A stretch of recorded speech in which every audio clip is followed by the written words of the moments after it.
Hello? Is anybody there? It's been so long, I don't know if any of you are left alive, but I'm still alive. And I think I'm successfully streaming. According to OBS, I'm successfully streaming. And where's the chat? So, I am completely out of practice doing any of this, and in addition to being out of practice, I'm now on a completely new operating system than I was last time. So, you're gonna have to bear with me through some of this, and let me know if things are set up properly, if you guys can hear me. I know you can't see anything yet. Yep, exactly, Bloodshot. Linux streaming. Warning black. Okay, yeah, let me fix the black screen. Oh, that was not it. Hold on. There we go. Should be able to see my desktop.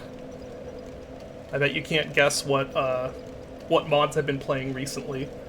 Well, does Black Mesa count as a mod?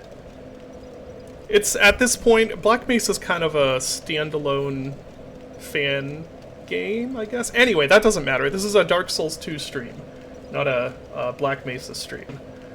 And Dylan is going to be here at some point, just not quite yet. He's running a bit late. I'm running a bit late too, actually. I meant to start at 12. But yeah, I am on Linux now. And I did transfer over my save, as you can see. I didn't do a whole lot of testing to make sure that it works, but, I mean, it loaded. This seems to be right. This seems to be where we were left off. Yeah, that was a... Linux has been an experience so far. Oh, hold on. That might be Dylan. Nope, not Dylan. Never mind. Maybe I should actually get this to not just be a stream capture, window capture. Let's try this. Let's see if that works. It's a black screen. Wonderful. Okay, well, it works once I bring the window up. I guess that makes sense. Yeah, Dark Souls 2 works fine. So I know that Dark Souls 2 works fine through Proton. What I wasn't sure about is how transferring the save was going to work. But I went through that whole hassle last night, and it seems to have worked. Yeah, so I did not try... Oh, I just realized my audio is really... Here, let me turn my mic down a bit. Is that a little better? Little bit. Is that any better? No, this doesn't seem to be working. Is it this thing on the back? No, that's the gain. It should be the no, that's the headphone volume. Okay. Maybe, I guess I'll just turn it down in OBS. Anyway, yes, I didn't try to move over the death counter because... I mean, it might work. I might be able to get it working. I don't know. I'm still very new to Linux. Someone asked what distribution. I'm just using Mint for now. That might change because there's already been some stuff that I don't... oh, right. Here. I remember this. There's already been some stuff with Mint that isn't quite to my tastes. Basically just that I feel like it's a little too simplified in some areas where, like, there's some stuff I'd prefer to have a UI to adjust that it just doesn't have a UI for. There's a lot of, like, hidden settings and stuff. Start back in with a parry. So I'm not coming back into Dark Souls 2 completely cold. Because I did actually start a new character on Steam Deck. Just because I wanted to, just for fun. So I don't really have an excuse when I invariably die. My first death is in some stupid way, or, you know, the usual. Hold on, gotta hide before I switch windows. Oh, that sound is not prom. That sounds like something is walking toward me. Oh. No! No! Okay. Okay, we're not gonna check that notification yet. Actually, you know what would be smart? Is if I just ran back here and sat back down here. There we go. Okay. Now we can safely check Discord. There's Dylan. Okay. Pause everything. I'm gonna bring Dylan in. Hello. Hello. Hello. Oh, I have echoes. Uh-oh. Yeah, I'm echoing on your end.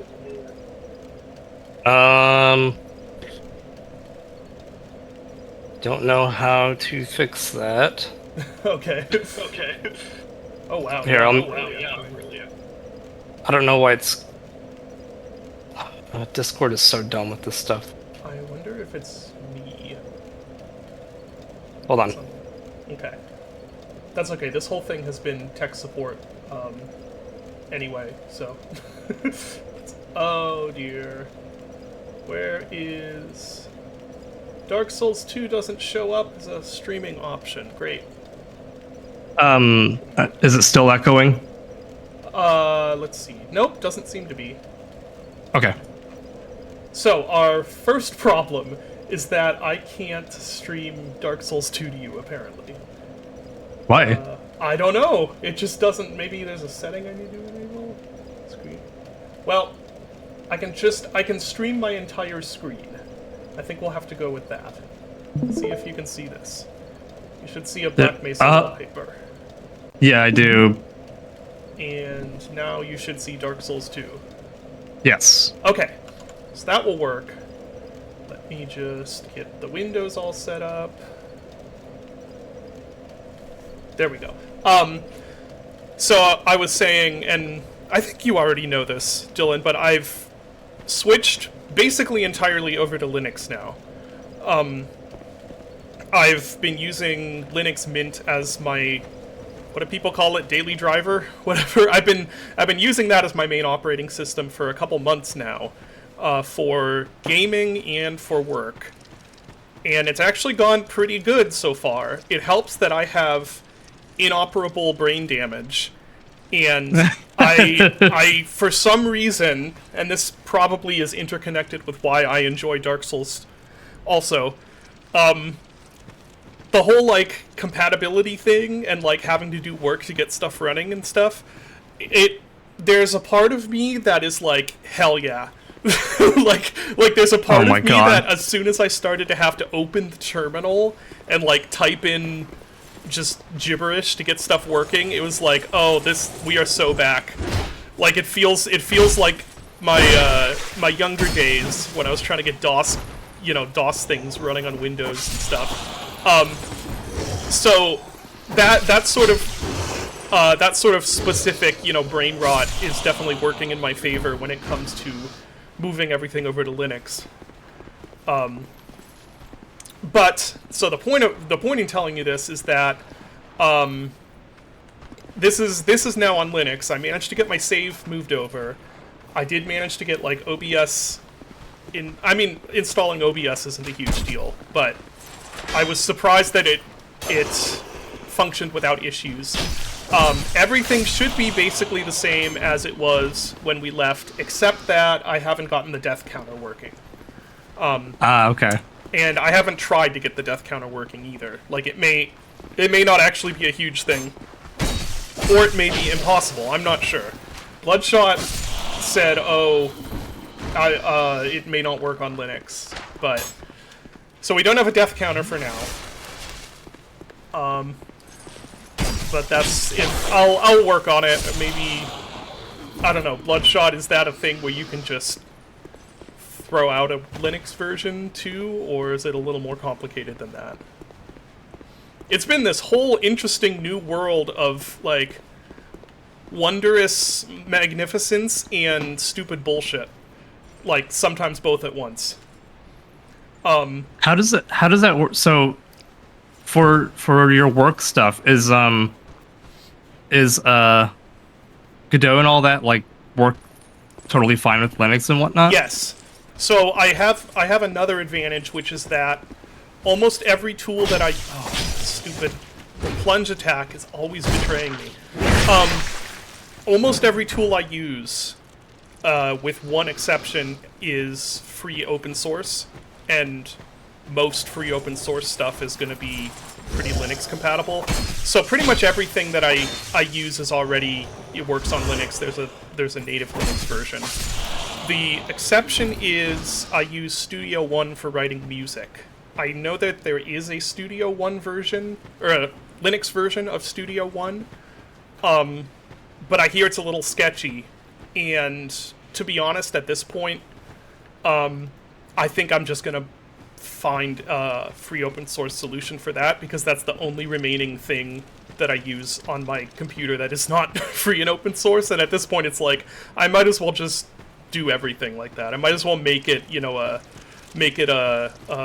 what would you call, like not a statement, but you know what I mean.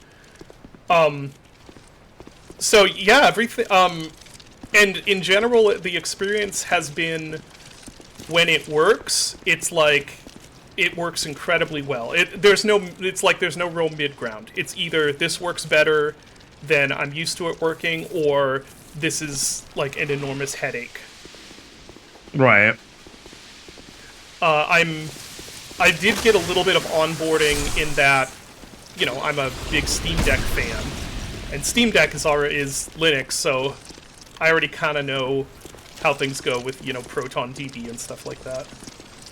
Yeah, that's my main experience with Linux, is getting. I have a similar unhealthy brain rot thing where I really like getting non-Steam games onto the Steam Deck. Oh yeah. So I've gotten like Demon's Souls and Diablo 1 and 2, yeah. Silent Hill 1, 2, 3, and 4 on there. That's awesome. Oh, this is backwards. People are saying Linux and VSDs are a headache. Yeah, I'm anticipating that. I'm anticipating that I'm going to basically have to start over from zero as far as like what instruments I have access to and stuff, which is okay. I'm actually okay. I thought that was going to be the death. I have not died yet, and I know that the first death that happens is going to be something stupid.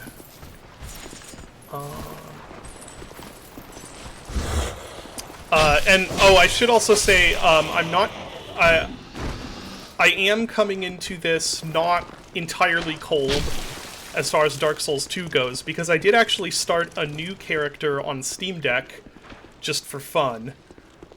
So I'm not completely out of practice with Dark Souls 2, but that doesn't mean anything with me.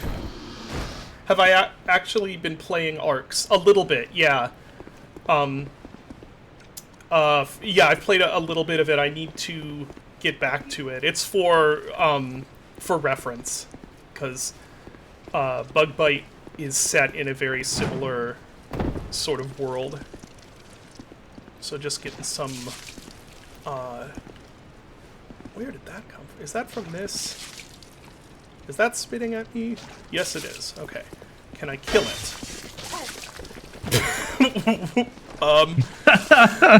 What is this? I can't lock onto it. Okay. I don't know if I can kill it.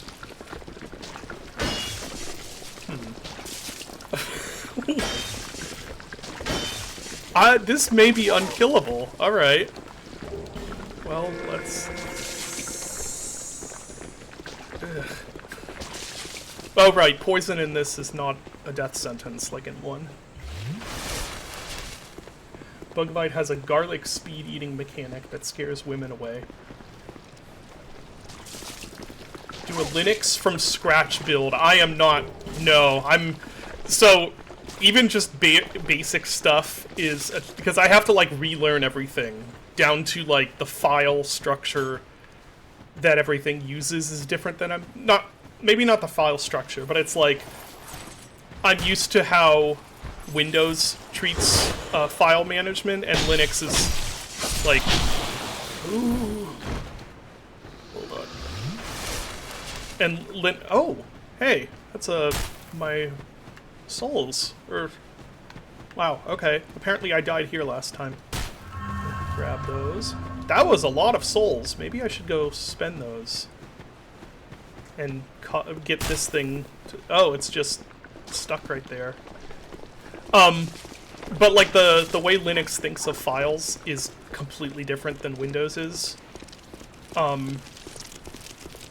In that it's like, okay, like the directories and stuff are kind of organized more based on permissions, I think, than... Can I get back?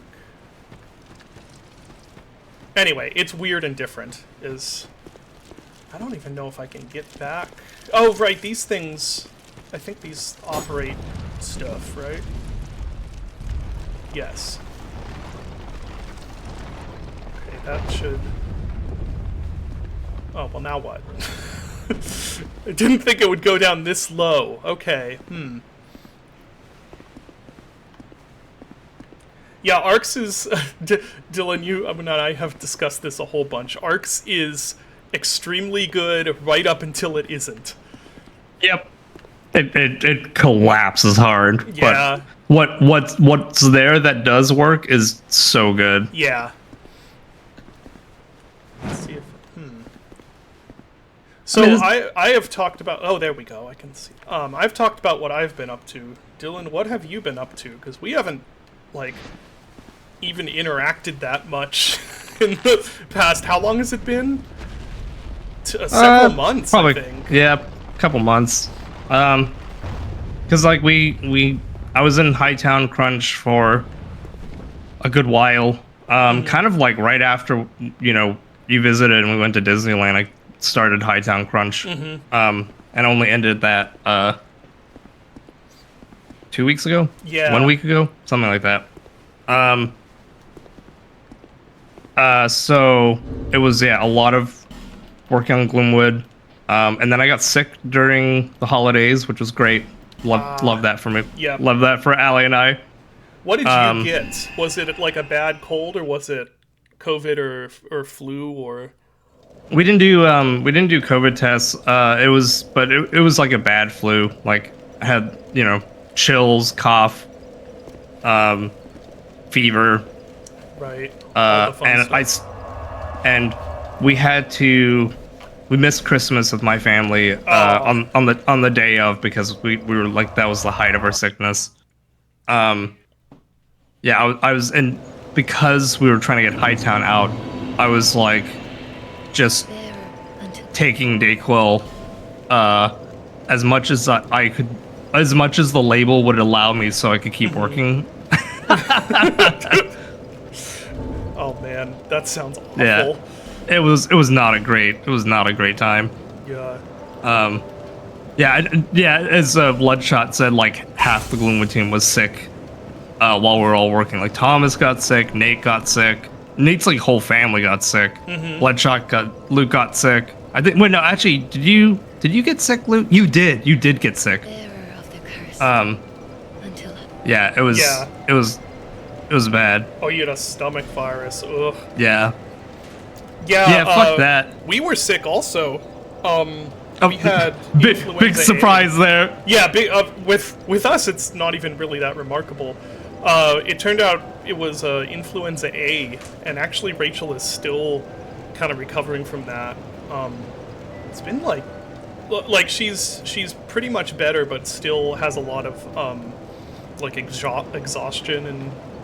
I feel like residual symptoms. Yeah, and I feel like everything upper respiratory since COVID released, since COVID hit 1.0, I feel like Gold edition. Yeah, since COVID went gold, like everything upper respiratory acts like COVID, if that makes sense. Like I feel like we get like weird symptoms that were kind of associated with early COVID for like everything now. Yeah, I had the annoying like cough, liquid feeling in your chest. Oh, that's the worst. And it's still like kind of I still haven't totally gotten over it. Allie got sick in October and December. Like she got sick, got better, and then got sick again. It was just like, release us from the cell, please. Yeah. Yeah, that's not fun. But Hightown is out now. That's the positive thing, I guess. Yeah. Yeah, as I've talked about before, I'm not as active on Gloomwood as the rest of the team. But even that, is this where I was? I think this is where I was. Even my small contributions to Gloomwood dropped to like 0 over the past, like, I have just been, there's been sickness, there's been just, I don't even know what I've been busy with, but I feel like I don't have a free moment. Like, there's always something up. Of course, there's the movie coming out, although I'm not doing much with that right now. I don't have much to do with that. But yeah, but we're back. We're back now for some amount of time. I would like to be like, yeah, we're back to doing regular Dark Souls 2 streams, but that's what I said last time, and then that didn't happen, so we'll see. Yeah, for all we know, it'll, like, next week, Dave will be like, okay, time to start up the bank crunch, and I'll, just hang myself instead. Yeah. Ugh. The bank crunch. Me when I look at my bank account. Yeah. Oh, dang it, I missed the parry there. Ah! What is the Fesh Pintz quote? Banks is... what is it? It's like, Banks is gonna banks and flood our street with banks. I actually don't know that quote. Oh, from Fesh Pintz. Have you ever watched that? I haven't. Oh, really? Oh, I thought that was required viewing to even, like... Oh, is this Oh, this is like the YouTube poop. The YouTube poop of Fresh Prince. Okay, yes. Yeah. I have seen a bunch of it. Okay. There's just the one part where it's like, Philip Banks is good. I don't know, it's... The joke is just he says Banks over and over again. Yeah. You commit to a schedule and we get the rage virus for sure. Yeah. I'm still committed to finishing the series, though. The Dark Souls 2 series. That I don't even want to check when we started it. I love people coming into the chat and it's like, you're still playing Dark Souls 2? Yeah. Like, yes.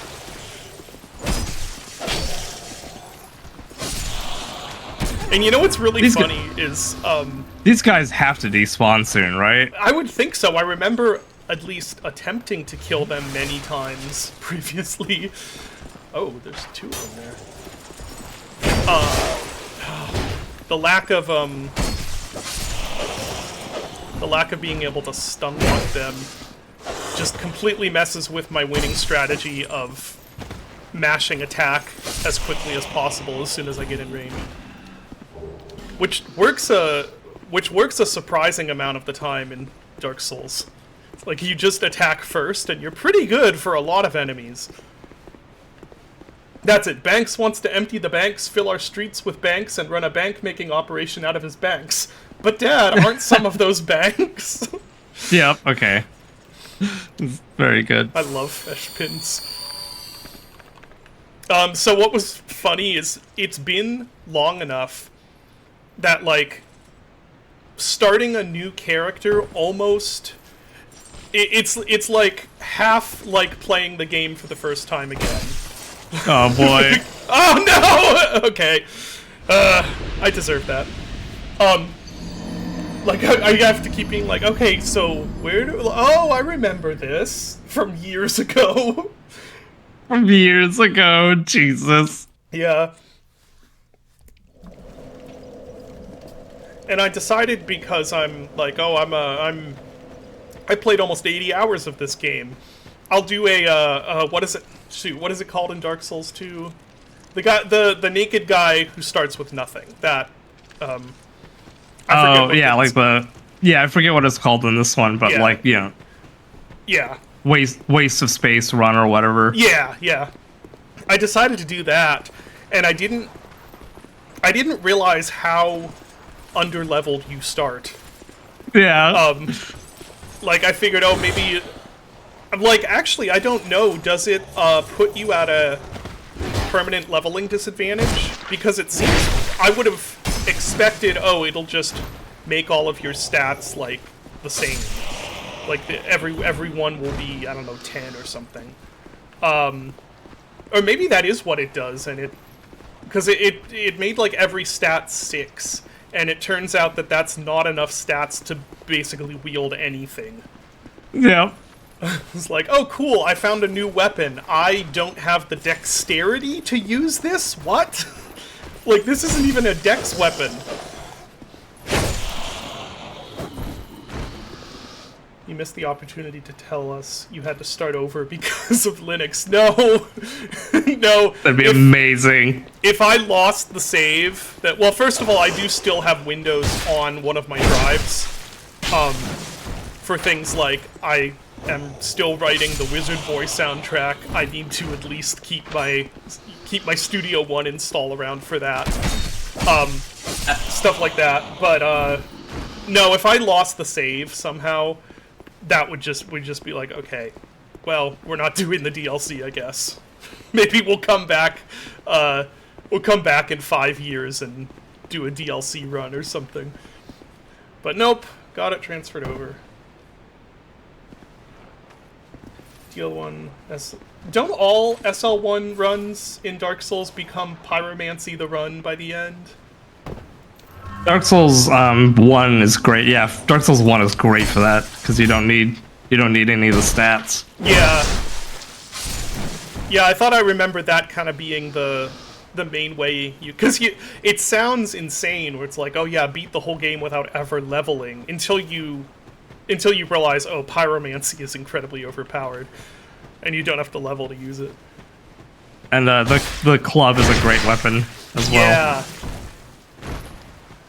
It's still just it's still so funny to me that the clubs are actual, because in every other fantasy setting game that has a big Unga Bunga club, I am just gonna completely ignore that because it's like, well, obviously this is a piece of garbage, and then in Dark Souls it's like, no, that's actually a really good weapon. That giant tree trunk with a handle. That's Yeah, the for like SL1 runs, the small club, like the normal club, is actually like incredibly good. yeah. And of course, we have seen firsthand many times the virtue of the gigantic bonk stick. Yeah, the pancaker. Yeah. Which actually I may consider switching over to with these guys. Just because they don't stagger at all. I'll try it.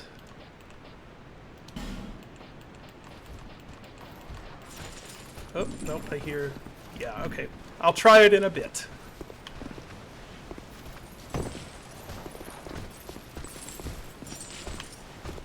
Come on. Maybe I can get behind him? Nope.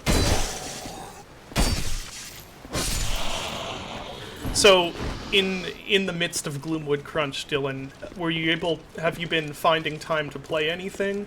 I know you played at least a bit of Routine, and you said it was really good, right? Yeah, I'm gonna finish Routine probably this weekend. Nice. I've been playing Diablo 1 in bed on my Steam Deck. Nice. Like a little bit before bed. That would be a great game for that. It is very, very. I just love the atmosphere of that game. Yeah. This may have been a mistake. Oh yeah, this friggin' room. Okay, I'm gonna pop one of these, just and then run in here. Or wait. Maybe I don't want to break those. I don't remember. I remember this room has problems. I don't remember what they are though. Oh, those guys. Anyway, you're saying Diablo 1. How does that work with... Well, do you use trackpad mouse, or do you use the gamepad controls? The game... So, Devolution X has gamepad controls. Yeah. And it kind of works very similar to, like, Diablo 2 Resurrected. Like, it's thumbstick moves the character. Okay. I've never tried... I've played Diablo 1 a little bit with, and I apologize for this, mobile touchscreen controls. And that is more functional than you would expect, but still not great. And I was through Devolution X, and I was wondering if the analog, or like the gamepad controls were a similar thing, or if they work pretty well. I use the trackpad for like inventory management. Oh, that would work well, yeah. Yeah, it works great there. So, I think these are breaking my weapons, right? Is that what I remember them doing? Yeah. Okay. Oh, maybe this isn't... Can I get on here? Not quite. Okay, this was a waste of time. And weapon durability. Tower of Kalimonvo. That is... Yeah, Tower of Kalimonvo is pretty good. I've played a handful of hours of that. Yeah, I think I'm just going to go back out here. It's neat because... Oh man, how are my weapons? Let's see... where is durability? I don't think I've ever checked. Oh, there it is. I have 14 out of 45. I think I might just reset. Or use repair powder, actually. Although everything's gonna be... Yeah. My shield isn't bad. I guess these aren't too bad. I'll use some repair powder on the weapon, though. Or just switch weapons, actually. I was gonna switch to the bonk stick anyway. I think I'll do that. Yeah, I was, Yeah? Sorry, go ahead. Oh, I was just gonna say, yeah, Tower of Kalimonvo is good. It's neat that it's not just a thing where it's like, okay, well, here's Diablo 1 exactly. It's like, it has its own little twists it puts on things. As I was kind of, I was talking to you a little bit, I think Diablo 1's kind of interesting because, like, from basically after Diablo 1, they kind of took that IP in a direction, and like Diablo 2 is an amazing game, but it's like, it's clearly they picked, like, it was very clear that they were like, the loot hunt is the real game here, Yeah. and we're gonna, push in that direction. And 3 and 4 are even, like, there's no 3 and 4, there's no like resemblance to any of the tension that's in Diablo 1. Yeah. It's all gone. It's all arcade. So a part of me is kind of interested in the idea of like Diablo 1 being so kind of like focused on like positioning and dealing. I love the feeling of like kind of inching your way through all these like rooms, knowing that like if you pull too many enemies, you're gonna have to figure out how to deal with them. Yeah. I was shocked at how much I fell in love with Diablo 1, because Diablo 2 is like a, not really childhood game, but a like teenagehood game for me.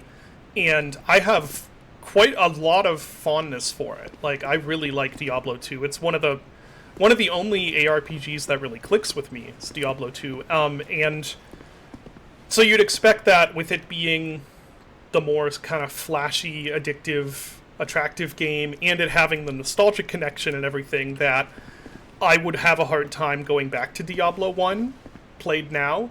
Because I never played it when I was younger. Right. But I played it through for the first time, a year or so ago. And just fell in love. It's so good.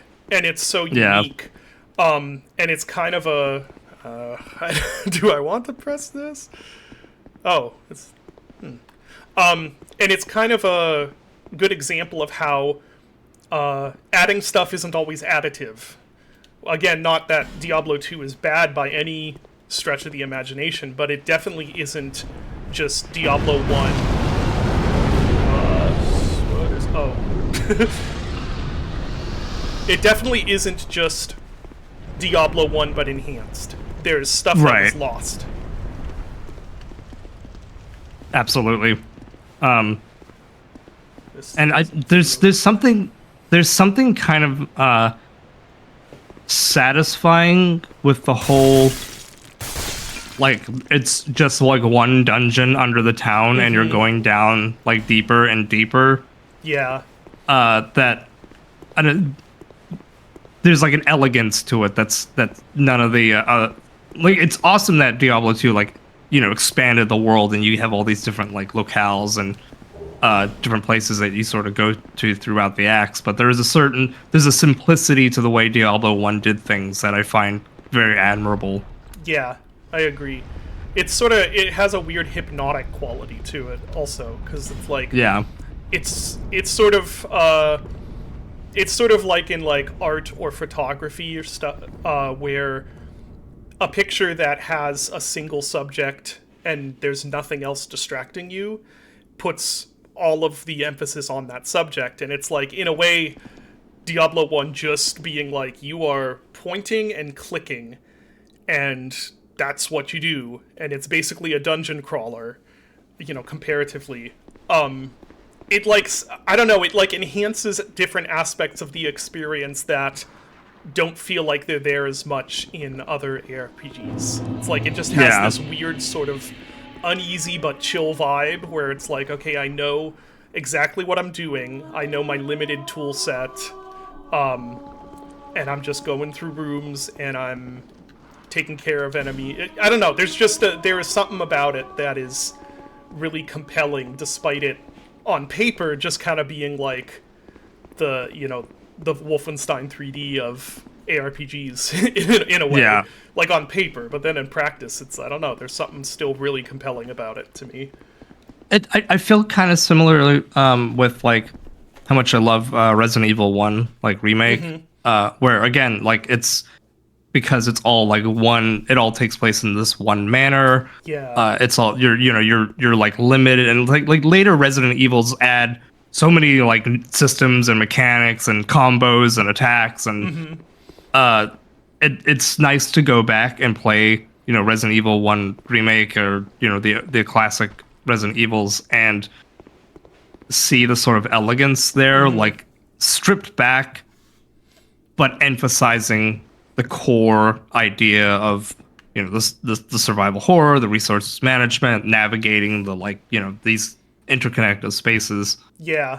That, yeah, it feels, you know, they feel very much like you can't remove anything from the core design without losing something. It feels really like tightly designed. Yeah, I agree.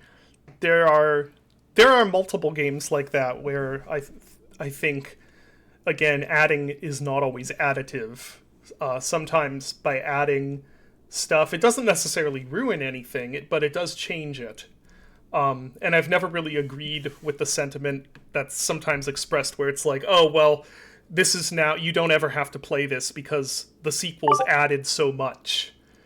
And to me, sometimes I can see that, but other times it's like, well, they added a bunch, but now there's something missing that the original had.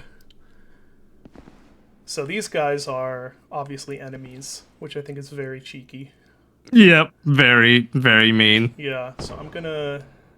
because I don't think anything could spawn over here. I'll kind of have my back to the wall. Try and stealth kill this guy. That didn't work at all. Okay. Oh. Okay, well, we have a problem. Which is that I can't really fight them if I can't hit them. We might have a problem here. Yeah.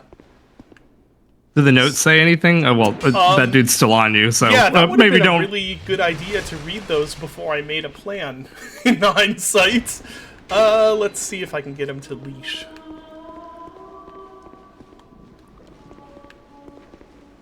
Nope, still. Yeah, there's Maybe? it's No. it's like same kind of reason why you'd want to go back and play like I always keep like a copy of Doom like on any computer that I use because like it's just good to like boot it up and just the act of shooting imps and the zombies and all that is just so good Yeah. that like the Doom games add like Eternal's like an amazing game and it adds so much to all those systems, but it's a very different experience.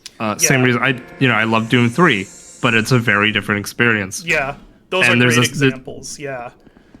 There's something, but Doom, the original Doom, there's just such like an elegance to it that it feels so refined and down to its original roots. Yeah. Yeah, Quake and Doom are great examples of that for sure. Okay, can I damage you with lightning? Yes, but not a lot. Okay. Well, I think I can, if I'm careful, I think I can take this guy out. If I'm careful being the operative phrase there. Maybe I can parry? That doesn't seem like it's gonna happen. I saw that coming.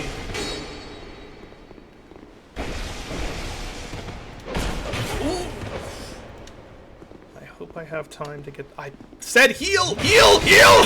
Oh my gosh, how did I Oh not my die God. there?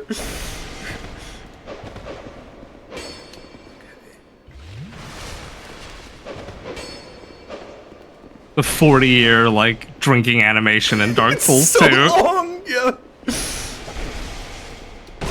Oh. Okay. That went okay. But I'm not doing much damage. I guess, what other...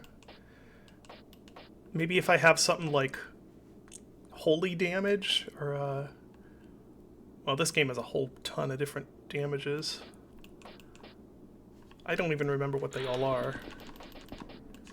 Because it's not... Wait, is it... Is it holy in this? Or is that from Elden Ring? No, there is a holy. Okay. Right, dark, poison, bleed... magic. Any others? Wait, so there's physical, magic, fire, lightning, dark, poison, bleed, counter... Oh, maybe I'm poison. Maybe not. maybe I'm thinking of lightning. I swear there's some sort of holy equivalent damage in Dark Souls 1 at least, I think. Yeah. Because I remember that actually from the very first, from the Dark Souls 1 stream, because the only way I got, if you remember also, I think the only way I got through, what is it, the catacombs was with that holy enchanted club.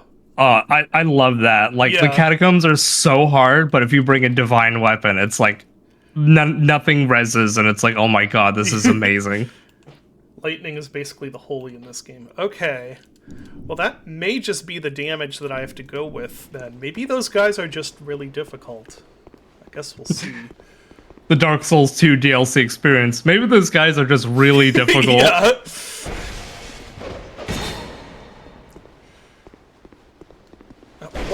Why did I attack them? That was so dumb. That is when we attack. And this is when we heal.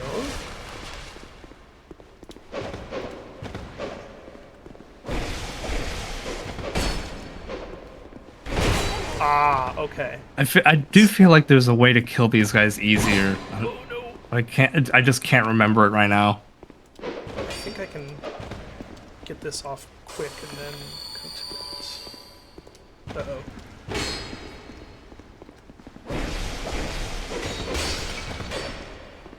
Like maybe you have to attack their like actual bodies on the sarcophaguses. Oh, that would make sense.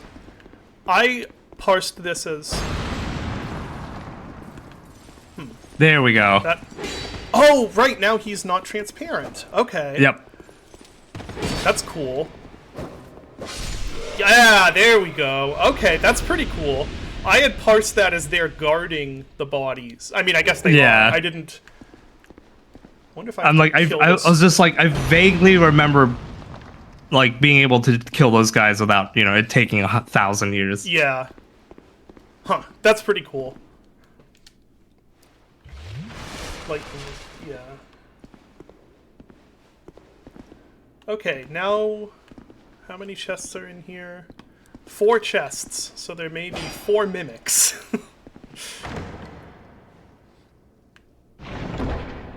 No? Destructive Great Arrow.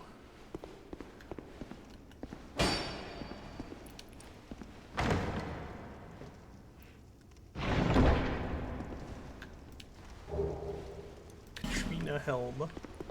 Well, I'm married to this jester outfit. Unless I get really stuck. Soul Vessel? Oh, 5 chests, actually.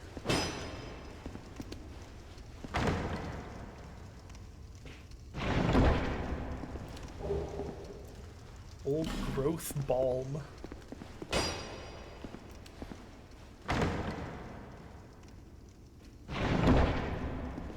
And Titanite Slab. Okay. None of them were mimics. I expected at least one of them to either be a mimic or be trapped. See, that's what Miyazaki is making you think. He's Yeah. going to give you a bunch of chests to, like, lower your guard. Yeah. I'm gonna go back to the bonk stick.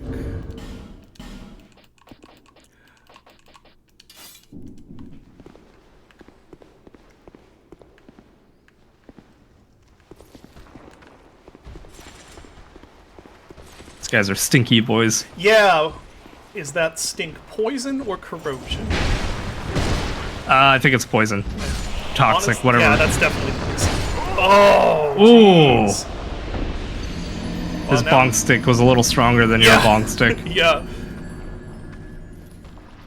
I was watching the most recent Doom Wolf video the other day where it's what is the mod called? I can't remember exactly what the mod is called, but it's like a super I'm using this on my way there because I remember the club having pretty low durability if you keep using the pancake attack. So I'll save that. It's like a mod for Dark Souls 1 that makes it even harder. Surprise, surprise. But what was really interesting and funny to me was the way it makes it harder is that well, there's a couple of ways, but the main way is that after you kill each boss, it adds some other, like, cursed modifier to your character. From things like, you only pick up half the souls, that like the soul amount you pick up is halved, to things like you are now slow walking for the entire rest of the game. No! Yeah. That's terrible! Yeah, like some of them were like, oh, that's not so bad, and some of them were extremely cursed until by the end it's like his character does half the damage, is constantly losing health, and takes health damage every time they attack. And like it's just a ridiculous level of CBT. That's so funny. Yeah.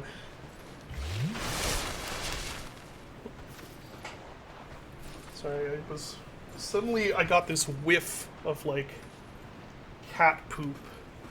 Oh no. Oh no, I don't see anything. Maybe I'm making it up. Maybe it's my breath. We have a skunk living in our front yard. Oh. And it's like, you know, sometimes we'll open the windows and it's just like, oh, yep, that's the skunk. Like, that's That's just fun. the stench. Okay, so I could get up there and get that. Ah! Forgot about these guys.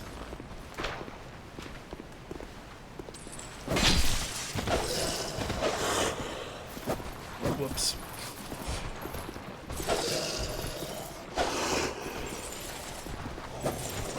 Do I have room? Yes, I do have room. Uh-oh. Oh no. That Oh, was close. Oh, I hope that's a stairwell behind me. There we go.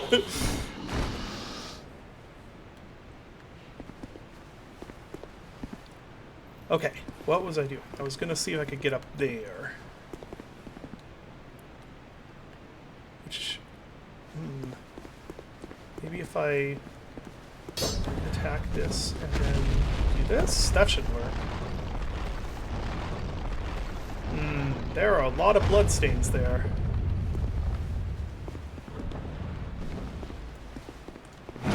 Oh, that's why. Okay. Yeah, we see why. Yep. Goodbye, 30,000 souls. Ugh.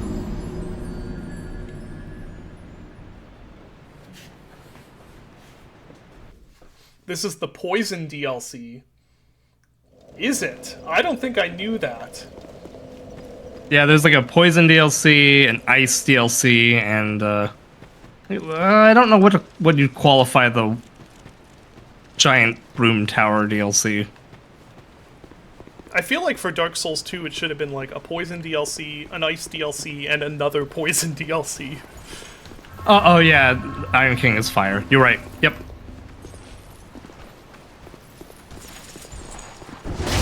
Oh, come on. That was timed right. I swear I timed that parry right. Thank you, Drazin. We're probably going to nerf the constable snipers because they seem to be a little strong at the moment. And probably we're gonna buff the baton. I think we're already working on buffing the baton constables. You just can't escape the Anor Londo in your genes. Yeah. Like, of course the snipers need buffed. Or not buffed, nerfed. Or did you say buffed? Wait. Did you say nerfed? Nerfed. They need to be nerfed a little.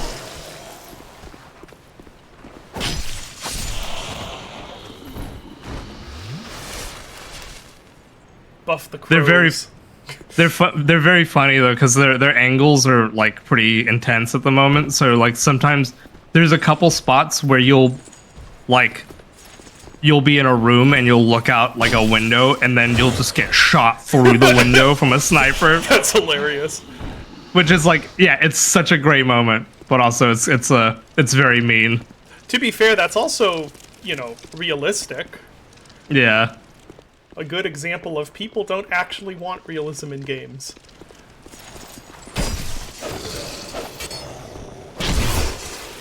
Yeah, this is where I think I'm gonna switch to the bonk stick. See, if I had the bonk stick out, I would have done better there. And, if I actually tried to dodge instead of attack maxing.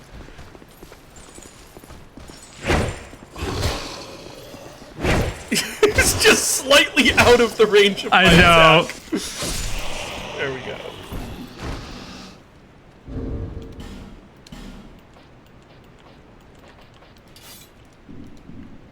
I've also, although I haven't played much, I've been playing some of, I've been playing Raising the Bar Redux. Do you know what that is, Dylan? Yes. Okay. That's the Half-Life 2. Is it Half-Life 2? Yes. Yeah. Yeah, the Dark and Gritty mod. Yeah, the Dark and Gritty mod. Wait, was this correct? I don't remember if this is the correct way or not. Oop. There we go. Ah! No! No!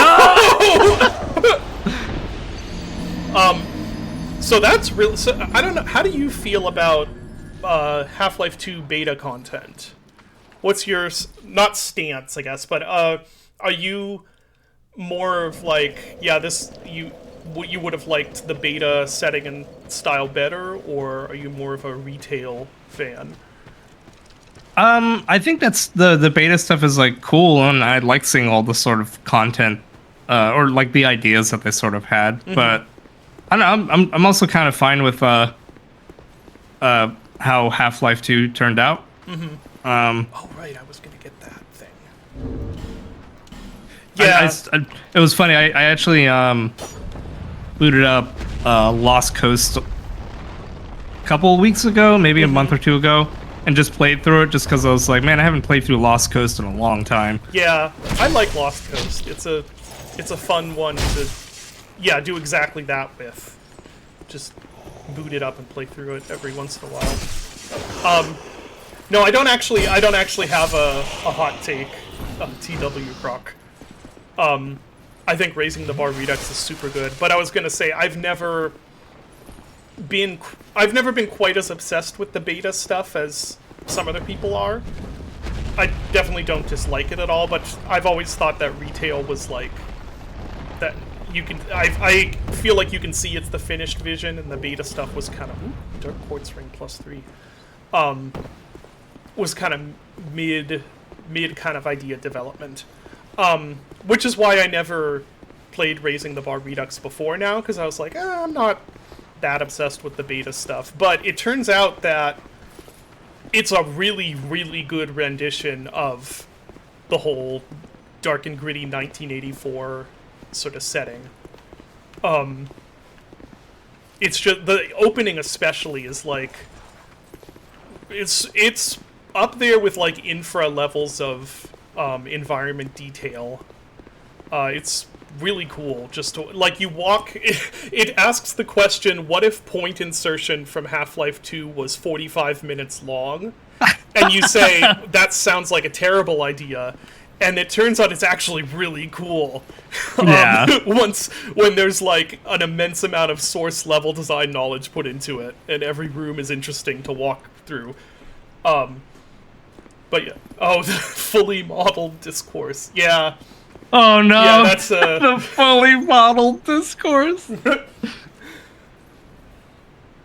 Yeah, that's been really fun. And in addition to that, it also has really good gun feel.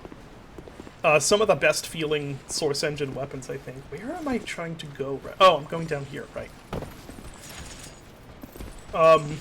Someone asked, what are my favorite games from 2020 to 2025? That's really difficult. I'm not sure. I'd have to think about that. Man, I really loved Elden Ring. That came out in that period. I know Elden Ring would be on there. Doom Eternal would be on there. Oh yeah, that's right, Doom Eternal.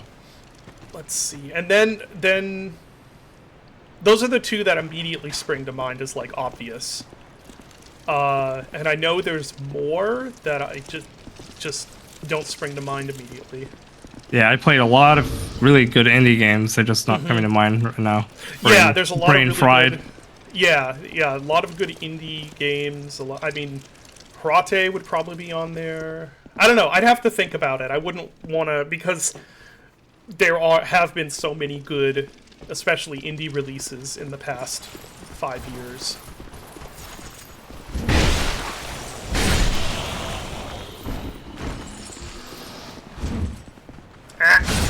There we go.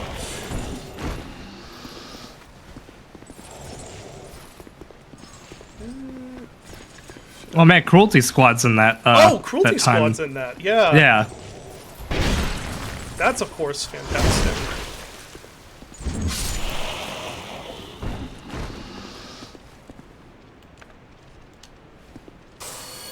I guess the big Souls-like game everyone's playing right now would be Silksong, right?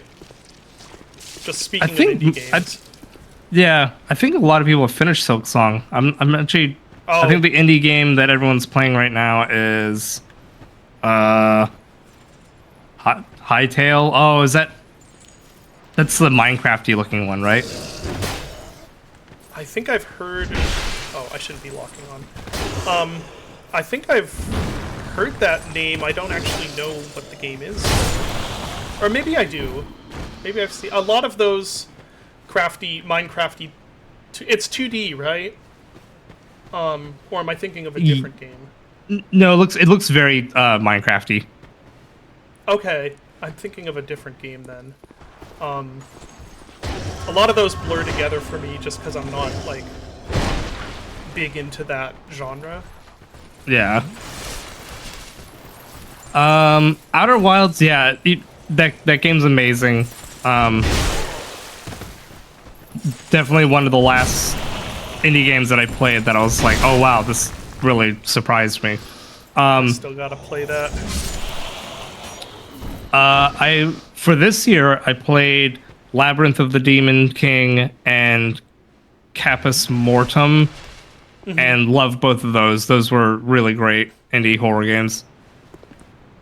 Yeah, you Routine said is those great. were- I haven't finished it, but Routine so far has been awesome. Yeah, sorry, Caput Mortem. Put. You would love Labyrinth of the Demon King is amazing, like survival horror meets kind of Kingsfield. Really like tightly designed and super fun. Yeah. Caput Mortem is very short, but very good for being short. I think I own that? I think I might have bought Caput Mortem. It's at the very least it's on my list to play at some point. I'm definitely appreciating shorter games right now. It's like, oh, game is short. Awesome, I can play that. Yeah. The dragon didn't come this time. Yeah. Enjoy. I'm Dylan. I'm the lead developer of Gloomwood. Yeah.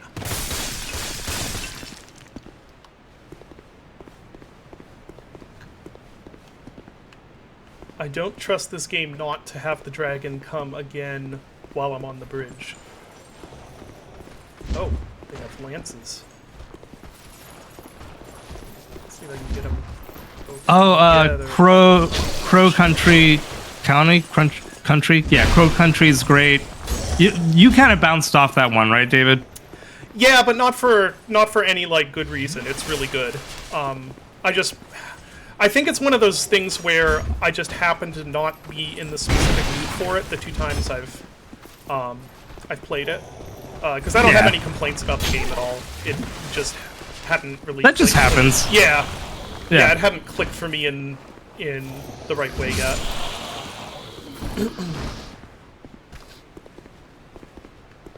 You were at the time you were playing. Was it Conscript? Yeah. Yeah, Conscript is really good. I did kind of run out of steam on that before it ended. Like, I haven't finished it, but I played a good, like, I don't know how much. I played many hours of it. I got to a point where I kind of felt I'd seen everything, but the game wasn't quite over yet. And I may be wrong. I may not have seen everything, but you know how it is. Oh, and Bunker came out in that period too. Bunker's fantastic. Oh yeah, Bunker would be on that list for me.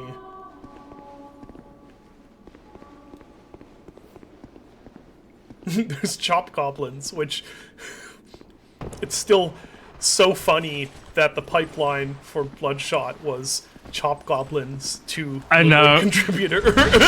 Absolutely ridiculous. There's the lock on getting. Oh, this is bad. Oh, this is that was definitely that was some the proper. the boning continues. Yeah, that was some proper gank. That's the word, right? Gank. Yeah. Yeah. The thing Dark Souls 2 does. The ganking. I haven't. Oh right, was it? You actually initially showed up for Squirrel Stapler, Bloodshot. It wasn't even Chop Goblins. That's amazing. Well, those guys have finally despawned.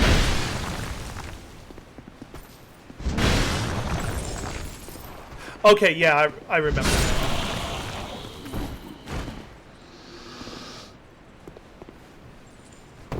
Yeah, lots of good games in the last 5 years. Yeah. We've said this so many times, but I feel bad for every time I see like a tweet or a message that's like, gaming is dead, and I'm like, man, I can't fucking find any time to actually play any of these fucking games. Yeah. Like, we have Resident Evil Requiem coming out like in a couple weeks. Yeah. It's like,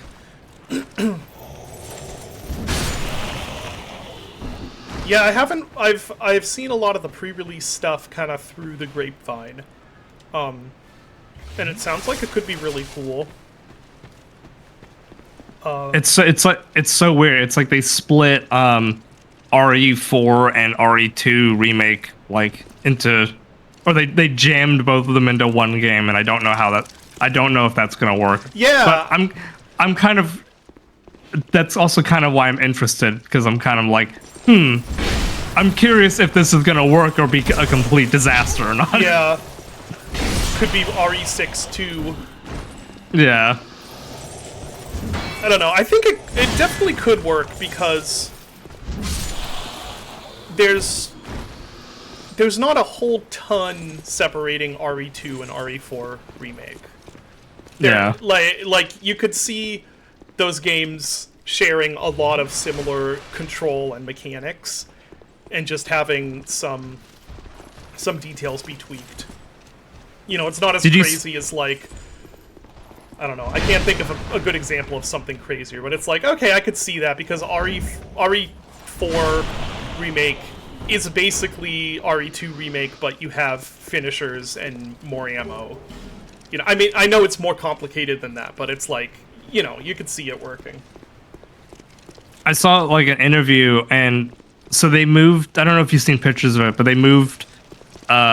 You can ADS some of the weapons, and it like center screen ADS like Doom, like classic Doom. And I was like reading some of the interviews, and that was like their that was like their justification was like, oh yeah, so we added center screen ADS because we saw that a lot of our Western fans are also like classic Doom fans. It's like, what? Never in a million years did I think like Resident Evil devs would be like, yeah, we made the game more like classic Doom. No, that's crazy. I was like, what the fuck? That's so funny. I guess they're not wrong, because I'm okay with centered ADS weapons. Although my favorite, actually, maybe this is probably a hot take, but my favorite is the old school zooming in, where your view just zooms in. Because I liked ADS at the start when games started. Oh boy, when games just started doing it, and it was like cool and new. But over the years, it's gotten so it's like it. Now it's like you have to ADS. Yeah, and it kind of isn't as good a way of aiming as just using a crosshair, like in pure gameplay terms. Oh, okay, I did pull that off. So because RE7 kind of uses the like beer zoom in aiming. Mm-hmm. Yeah, I think I think. Sorry, what was that? 8 does also, I think, right? Yeah. Which it's very funny. Like it's. Like, oh, I need to aim. The screen's just gonna zoom in like slightly. Yeah. It's very funny. Yeah, it's not even like a big zoom in. It's just like, okay, I need a different weapon. There. Wow, I can't believe I pulled that off. That was impressive, which is gonna make it all the more tragic when you die right now.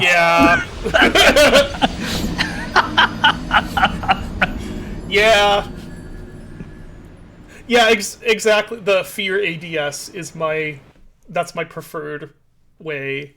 Although not a ton of games do that.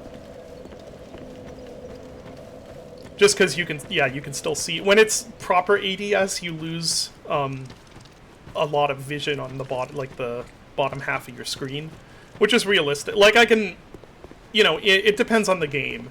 Obviously, if it's some like.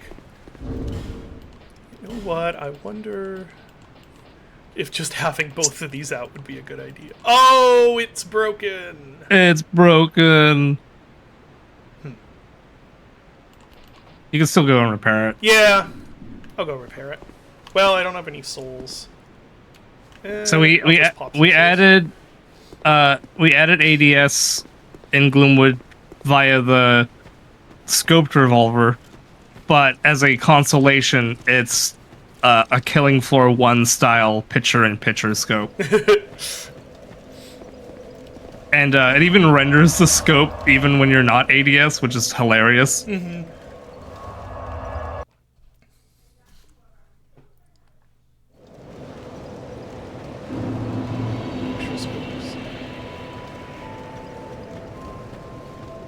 All right. So I don't think I've told anyone outside of like our internal New Blood how that sort of came to be, but the revolver scope wasn't really going to be in this update. What happened was we were planning on adding that, like my plan was that we were going to add it during the bank, and when you backtrack through Hightown you'd have it, and then like 2 weeks before we launched the Hightown update, Dave was like, hey, where's the revolver scope? I thought it was done. And I was like, oh no, we're doing that for the bank. And he's like, no, we need it in Hightown. And I'm like, we had to like, Thomas had to like get off all of his tasks to like implement the fucking ADS and the picture-in-picture scope, and Luke helped out, and Hatsu had to finish some animations, and it was just a fucking madhouse trying to get that. We like put together that weapon within like 4 days, I think.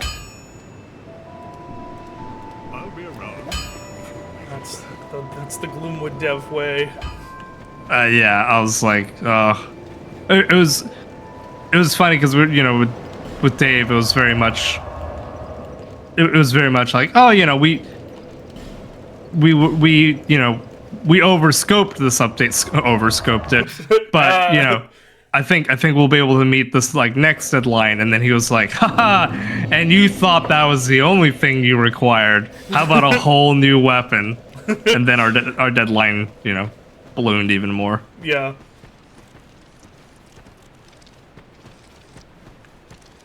Have you played Pathologic 3, Dylan? Someone asked. I bought it, but haven't played it yet. Story of my life. Yeah, I also have not played it.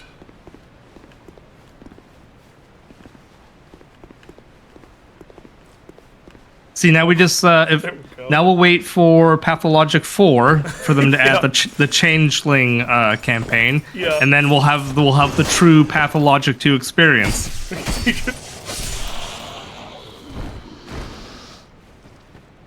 Demolishes productivity, then leaves to shitposts on Twitter. You're actually extremely accurate there. I wonder how bad it would be to just carry the club and this. I don't know. We'll try this. This is probably a stupid idea, but... Leaves, demolishes productivity and morale. Doesn't say anything. Refuses to elaborate. Do I still play Thief 1 and 2 fan missions? I do. I just played Reflections in Red by Skaki, because I play everything Skaki makes. I think I played Winds of Misfortune, since it was technically a sequel to that as well.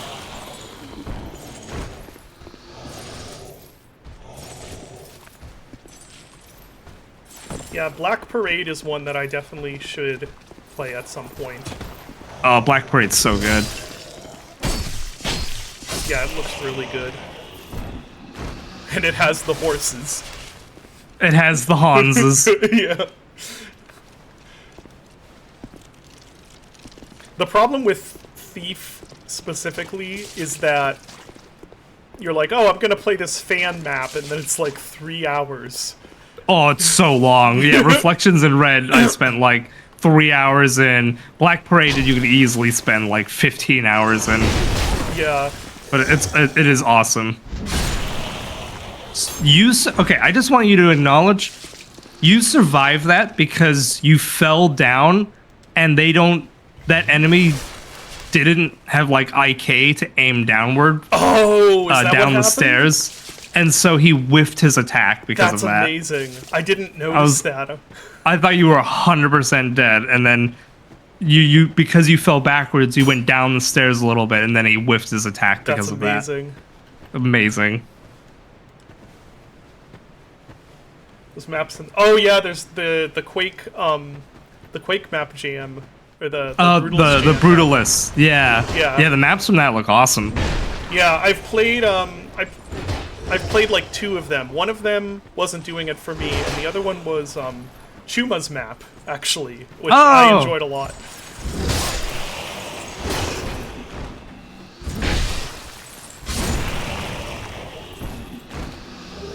Chuma living that Quake map in life. Yeah. Yeah, I gotta go back and play some more of those. That was another one where it's like, you know, getting this working on Linux is a whole, you know, Oh, 30 can of minute- worms. Yeah, probably if you're actually experienced with Linux, it isn't, but, you know, for me it's like, well, I don't know how, you know, something as simple as, wait, how do I how do I run something from the terminal? Like, what is the command for that? And then you Google it, and you get, like, you get a forum, and the answers are incomprehensible. Because it turns out there is it's not run. It's like, well, it depends on how you want to run it, and what you God. want. Yeah. Stack Overflow never actually died. Yeah. Is there really a Inspection map? Day? Yeah, is there really a map called Penis Inspection Day? Because that's amazing. That's so good. That phrase, that out of context. For example, Penis Inspection Day was pretty good. That's That out so of good. context is great. Alright, so I think this is a good use of the bonk stick here. Oh! Oh my god. Oh, the lance and it's like hitbox that hits for like 5 times. Yeah. Okay, I'm gonna shield up with this. It's the lack of stagger, that always gets me. When it's an enemy that doesn't stagger, it's like my skills become non-existent. They love, like, for their DLCs, they love making it so you can't stagger any fucking enemy. Yeah. Shadow the Erdtree, I don't think I ever saw an enemy stagger once. Okay, that's locked. That... Oh, I wonder, do the ghost guys respawn? Oh, interesting! They respawn, but the bodies are still destroyed. Nice. That's pretty cool. That's kind of them. Yeah. Unusually kind of them. Uh-oh, I hear a child crying. Uh-oh. Hold on one sec. Oh, it's an ad break right now anyway, so I'm gonna go check, because if that's Rowan, I'm in charge of him right now, so I'll be right back.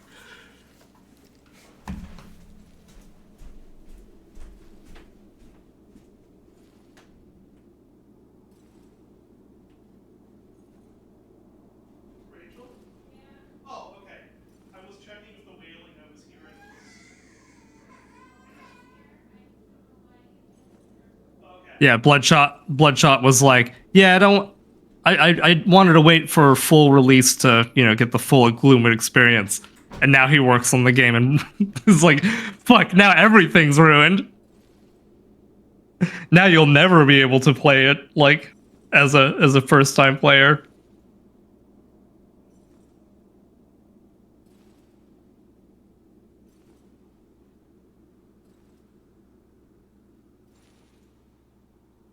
That's the tragic thing about making games, by the way, is you will never be able to play your own game for the first time.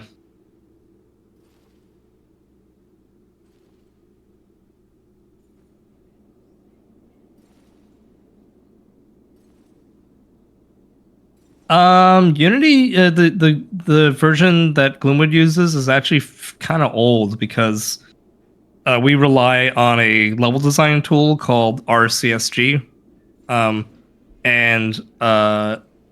it's no longer supported.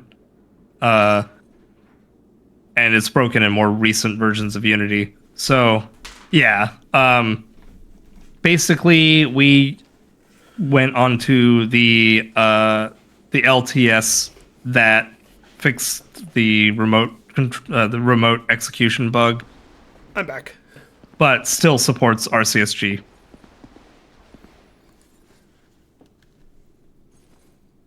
I just came back to hear that, and I'm not sure what you're talking about, but it sounds very cursed. Yeah, so someone asked what version of Unity that Gloomwood uses, and I was explaining that we're on still not a super old version of Unity, but not a more recent one, because RCSG is broken in more recent Unity versions, and we had to update to a slightly more recent LTS because of the...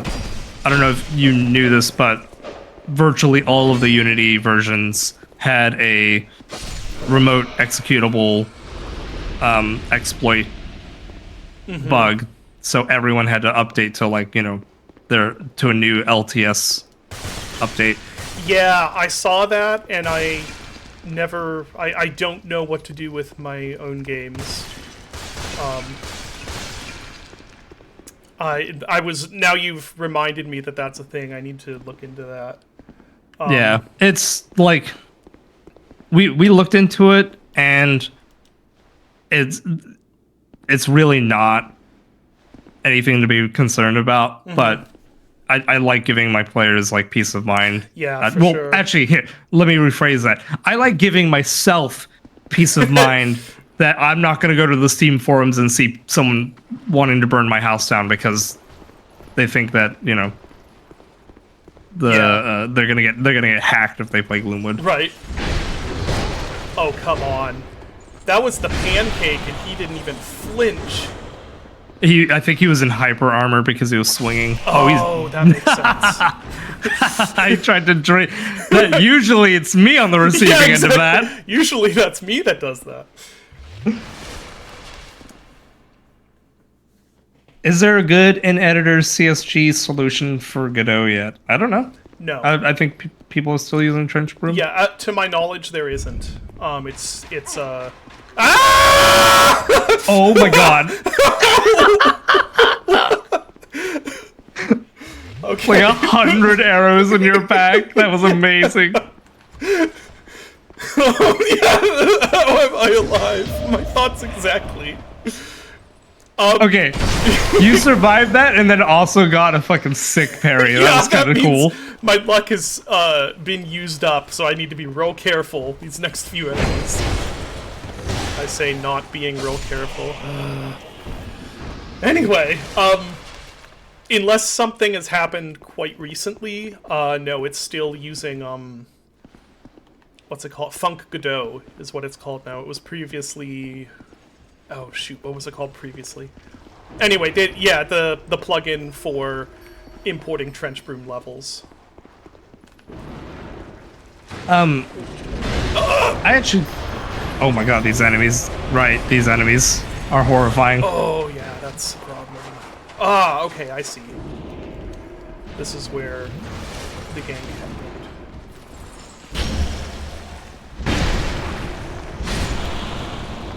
I'm like, okay, I was like, that went right through him. Yeah. Quick. Okay, I think I should be okay if I'm careful. Dude, dark magic in this game is scary. Whew, there we go. Ah! Thought it was gonna open like a door. Let's just. Oh, that's right. Qdo. Yeah, Qdo is the old version. Now Funk Godot is the new version. I am about to die. Crap. There we go. Nice. I actually had a question. For your, what's? Do you have a working title for the game that you're currently working on, the Alien Swarm S1? Bug Bite. Bug Bite. That's it. Yeah. What are you doing for level design for Bug Bite? It's a custom. The levels are all grid based. So it's just a custom format and level editor. So you wrote your own little grid level editor. Yeah. Yeah, and the plan is for that to ship along with the reason I went with, like a grid-based solution was for hopefully, well, for ease of level editing on my end, because I plan on doing a lot of levels for it, and for ease of, like, user levels. But yeah, that's, I did start out using Funk Godot, or I think it was Q Godot at that point. And then just decided with, like, what I was planning, it made more sense to... it made more sense to go a simpler route and have it just be custom. Right. I mean, that worked out really well, for, different game, but, like, Rot and stuff like that. The grid-based level editor stuff worked out really well for him. What is that? Left and then ranged bow required ahead. Yeah, I was talking, since I was talking to you about doing something isometric in the future, I was going to play with the idea of, like, simple kind of Doom editor, but, like, instead of making FPS maps, you make isometric maps. That would be a really good idea. Oops. So I think I need to shoot because you don't need room over room in a lot of isometric games either. Yeah, and in fact, there we go. My take after playing a whole bunch of isometric games is that it actually works out a lot better if you go with a more old school, like, Fallout 1 sort of limited view rather than just having it be in a 3D world with a nice, or, having a lot of detail outside of the playing space kind of gets in the way a lot of times. Yeah, that's why I was like, Fallout 1's a great example, Diablo 1, all that stuff is really effective just because you're focused on the play space and not worrying about everything. You're not worrying about, it's not like the newer XCOMs where it's like, what floor am I on? Like, right, yeah. There's a lot more poison enemies. I should probably think about poison resistance when I have a free moment here. Do you mean you made your own tile map editor within Godot? I guess kind of, yeah. It's pretty simple. I feel bad calling it a map format because it really is just it's basically just a big JSON file.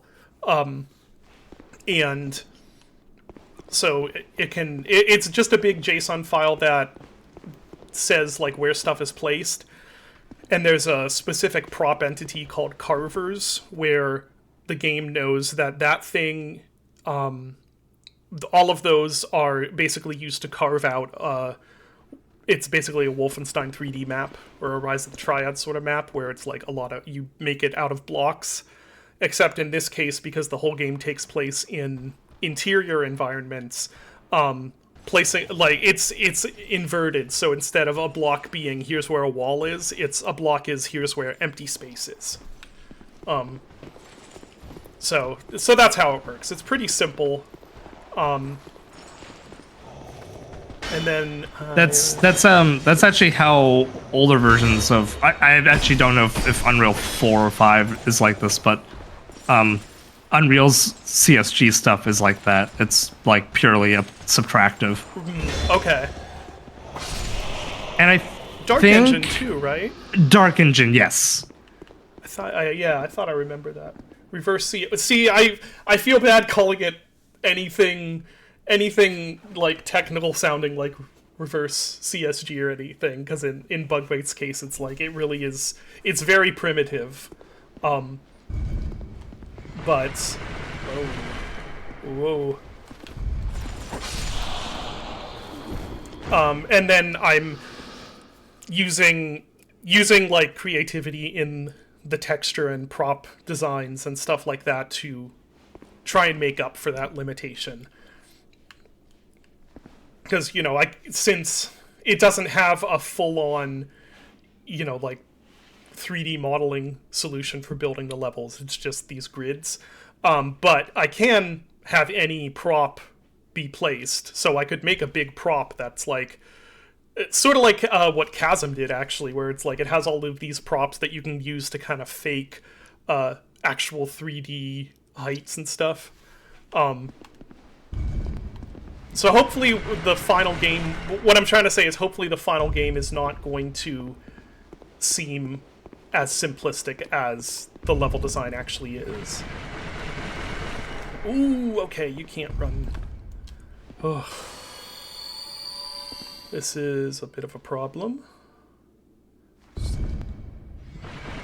Okay, it's that floor. It's only piece, yeah, isn't it? it's yeah. Yeah, this whole area is a Zelda dungeon for sure. A really mean, evil Zelda dungeon. Let's see if I can get him. Yep.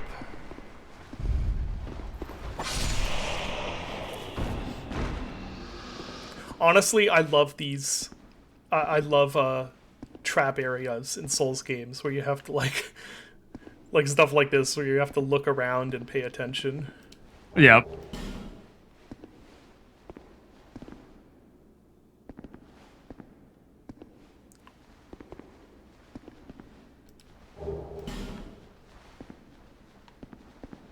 I could really use so. Oh, maybe I set off this trap when the first time, like when I first got there, it went off, and the guy ran into it. I assumed he had set it off, but I guess not. Huh. Footsteps. Oh, so one of the things in Bug Bite, so going with like a fixed camera isometric view means there's some fun like effects you can get away with that you can't in 3D. And one of them is Unity's render textures, Dylan. Yes. Right. Godot has its own equivalent of those. And basically there's a blood splatter system in Bug Bite that it only works on the floor because it's just a gigantic quad, basically. But I have they're called viewport textures in Godot, and I have one that is set to never clear, so it never clears whatever's on it. So that means I can move a single sprite around in that viewport's view, and use that to draw an infinite number of different decals, basically.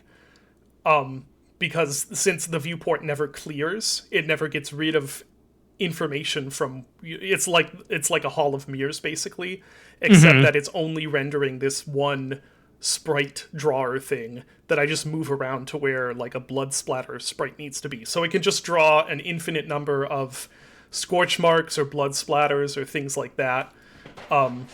With the only limitation being that it can only be on the floor because it's just a single texture. I know there's a more complicated way you can kind of do the same thing, where if you have a UV2, like if you have all of your objects on it's basically like a light map, but instead of a light map you apply this texture. So you can do it in 3D, but that's a lot more complicated. Yeah. Which, I mean, like, that's part of the fun of doing something isometric, is that it's an entirely different bag of tricks that you can use. Yeah.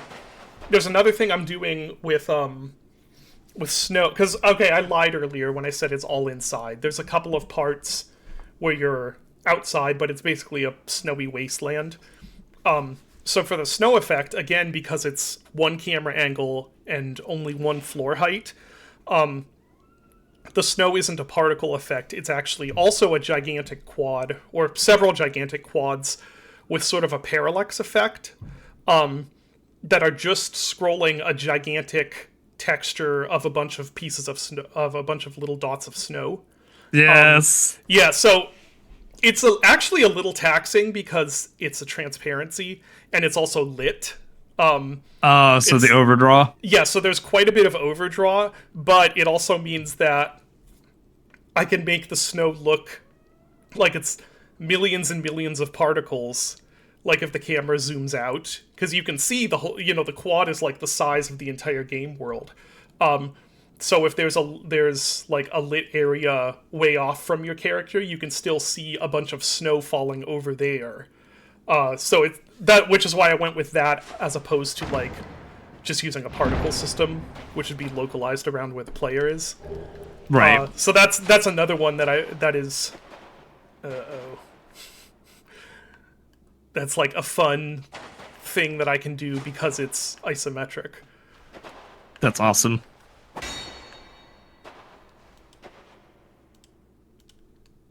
Okay, let's see what all these guys... No! I wanted to touch the blood splatter. Okay.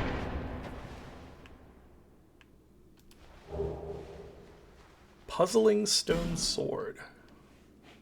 Oh, that's a very fun weapon. Is it? I'm scared here. There are so many Alien Shooter 2s. Okay, so that's a trap. What you want, if you're looking on Steam, is you want Alien Shooter... what is it called? Alien Shooter 2 Reloaded, I think. That is the actual Alien Shooter 2. The rest of them are, like... It's not quite the same. it's a rabbit hole. Okay. I will be right back. Okay. Yeah, I seem to be alive. Let's see what this puzzling stone sword is. Just generate 2 noise maps and alternate them over the viewport. Easy. I mean, honestly, it's not the worst. That's very similar to what I'm doing, which is just, it's like, it's not a noise map, but it's a bunch of random dots. But then there's several layers of them. Where's the puzzling stone sword? Let's see what this thing is.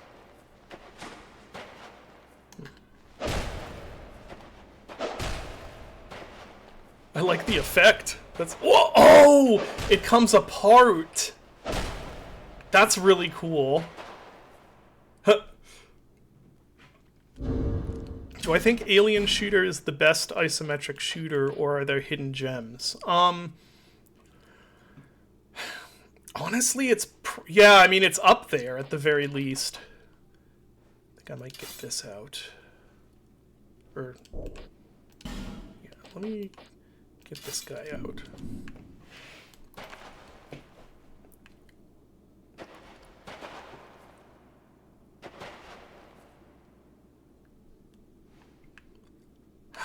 Okay, so what is... I think I can go back up here without taking damage. As long as I avoid the floor tile.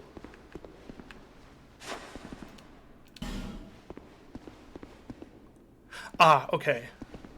Okay, right.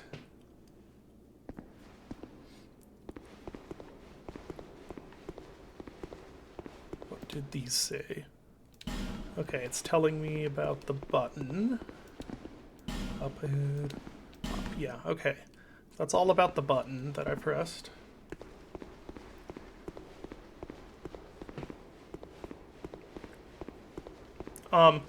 Oh, speaking of Alien Shooter 2, if you're fans of Alien Shooter, definitely check out Palpus X Annihilation, which is quite literally Alien Shooter 3. It's basically the Harate of Alien Shooter. And it's coming out early next month? I forget the exact date, but it's coming out next month. And I've played some of it, and it's really good. So that definitely give that a look if you're an Alien Shooter fan. I guess I can try falling down this hole. Pointless ahead, it says.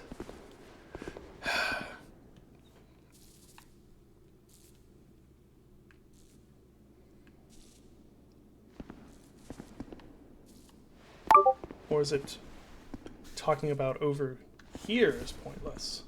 Hold on, let me see what that notification was. Okay, just making sure it wasn't Dylan accidentally being kicked out of the call or something.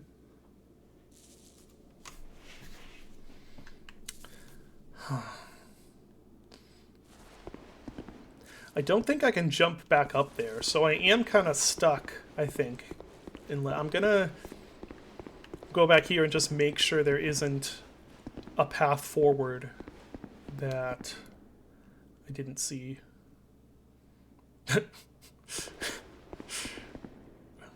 Yeah, I don't think there is.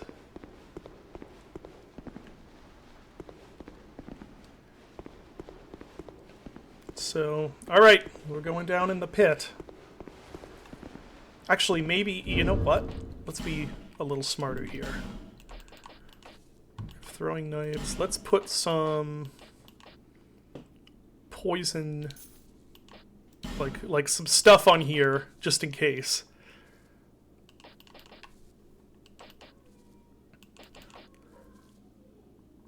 That temporarily boosts poison resistance. Might actually want to take that right now. Well, I'll just put it on my belt for now.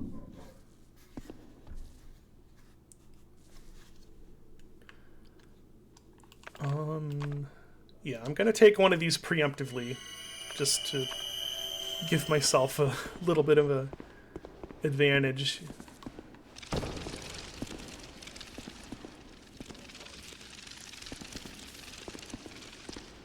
I hear skittering noises. Oh!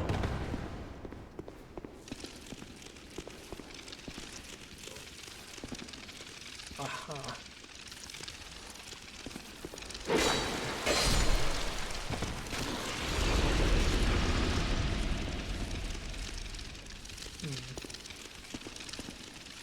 Okay, yeah, there's... yep, okay, I see the source of the skittering. Try ranged battle.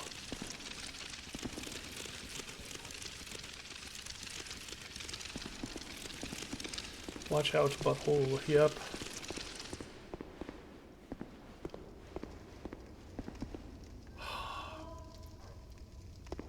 It's been so long without a bonfire! Okay, I'm gonna try this way, but...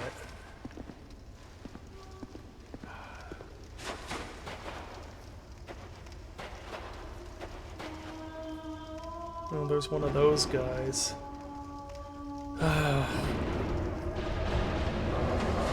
Oh, no, no, no! Oh, dang it.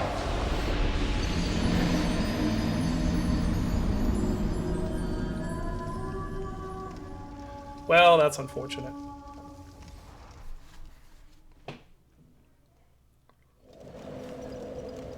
So if there are going to be more them, I guess I'm going to go back to the pokey stick. The one with lightning damage, you know. Source of the Skittering is a good name for a Quake map. Yeah, that would be a good Quake map name.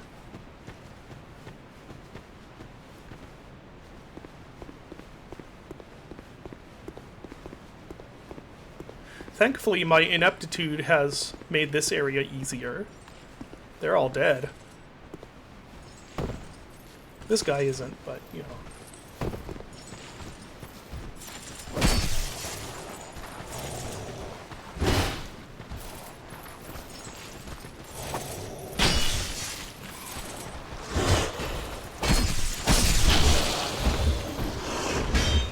Be real careful here. There we go.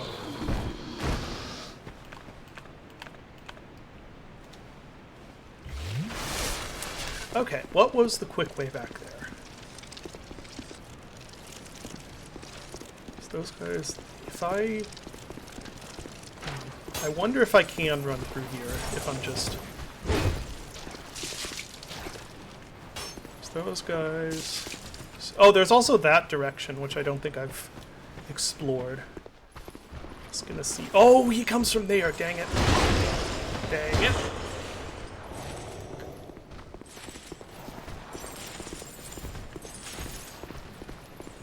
Oh, no, this was the wrong way. It's over there. Well, that's okay. Wrong button. Wrong button! That was...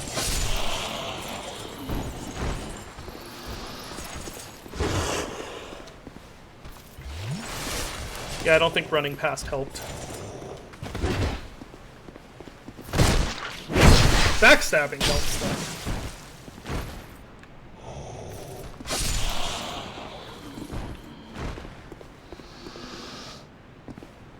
Are there any so-called inspirations from Deep Rock Galactic in Bug Bite? Maybe a few from Deep Rock Survivor. But not real. No, honestly, so the main two inspirations are really, really obvious, which is Earth Defense Force and Alien Shooter. But then there's a whole bunch of others. Like, gameplay-wise, it's not very similar to something like Arx Fatalis, but setting-wise, it's very heavily like Arx Fatalis and Metro inspired. It does not. No, Bug Bite takes place in its own universe that nothing else has taken place in yet. And it's actually, it will probably be the most lore-dense universe I've set anything in up to this point. Because I'm learning from my mistakes with Iron Lung.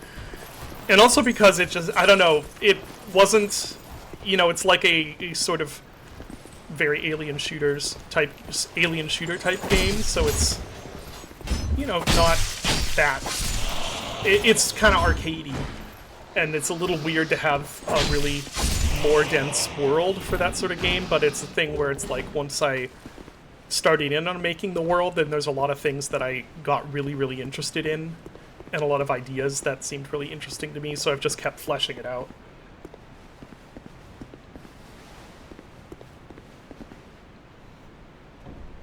Once forgot I was watching Dark Souls 2 and I heard the town music and thought it was Minecraft.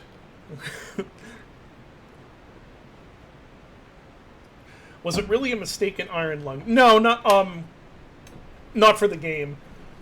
I just mean that I think I should have had a little more fleshed out concretely in Iron Lung, like behind the scenes. Like, not necessarily, I don't mean that, like, oh, I should have explained more in Iron Lung. I mean that I should have been prepared to explore that universe more, in hindsight.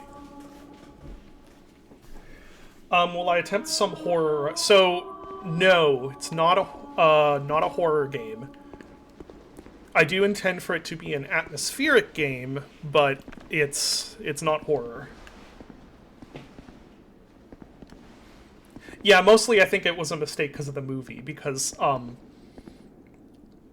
then when the movie production was happening, then a lot of questions started getting raised that I didn't have ready answers for, so we had to kind of work together on coming up with those answers, which isn't necessarily a bad thing, because I think that has added a lot of depth to the world. But yeah, but it's something I don't want to repeat deliberately, because I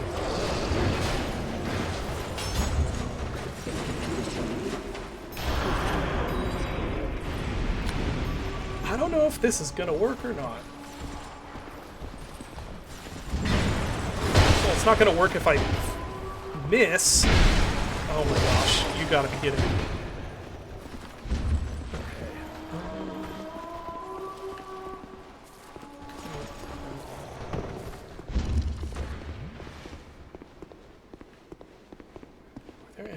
Yeah, there's the trap. Okay.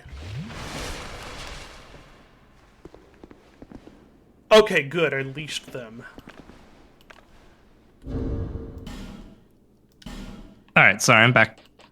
You missed not too much. I did die, unfortunately. As it happens. Yeah. So I did notice, so there was another alcove there, I think. But now I'm down here. So, back in the hole we go. Do I have any favorite games that came out in 2025? I I'm sure I do, but my sense of time is so messed up at this point that I don't remember what came out in 2025 versus 2024 or 2023, for that matter. Okay, so get through here quick. Oh, right, him! Ah! Oh! Not the spikes. God damn it. Yeah.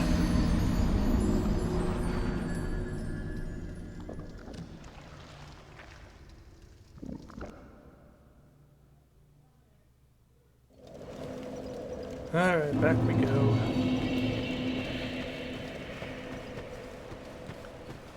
So running past does work, as long as I'm careful.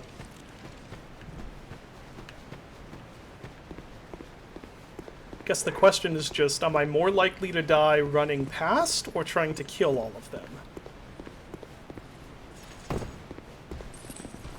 In fact, I can probably just run past these guys too. Oh, dang it. I didn't make it. Okay. Give that man a medal. Yeah. And this He was is ready. where it's gonna get dicey. Because of this guy. Yeah. Okay, that worked.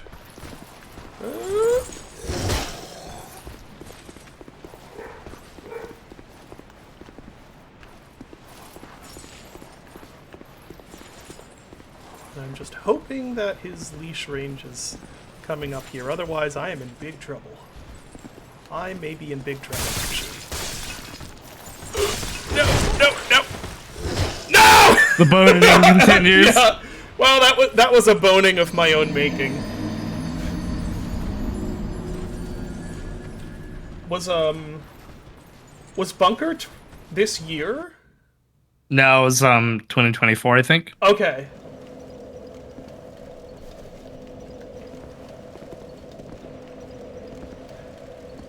Oh, I see. You're asking us, what do we think about Soma? I've never been a huge fan of Soma, but Oh my god, it was 2023. Oh wow, really? Bunker. I was like, Oh fuck, my I was gosh. a second. Jeez. Sorry, didn't mean to interrupt you. No, that's fine. I've never... It's funny because I have never been that big a fan of Soma, but I respect it immensely as a horror game. And I have actually taken quite a bit of inspiration from it in different areas, but I wouldn't say I like it that much. Some parts of the story just don't click with me, is mostly the issue. But I think it's an immaculate horror game. The way it's, like, the execution is extremely good for what it is.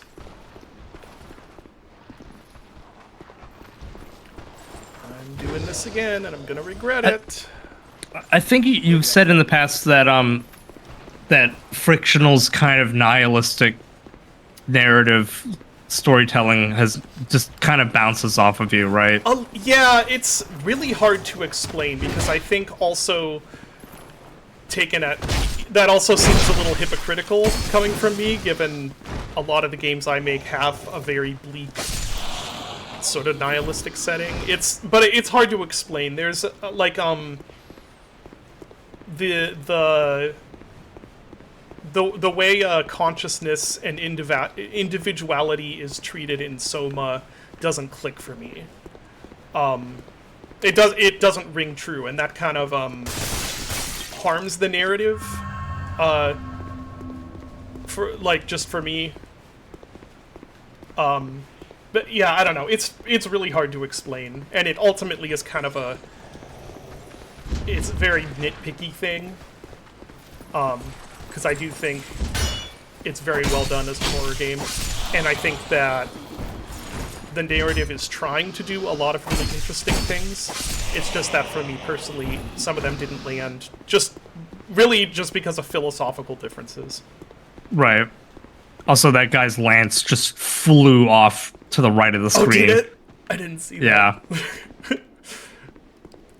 Physics. That's one of the only things that I think is bad about is bad in this game, is that it didn't keep the insane ragdoll and and like prop destruction physics from Dark Souls 1. Yeah.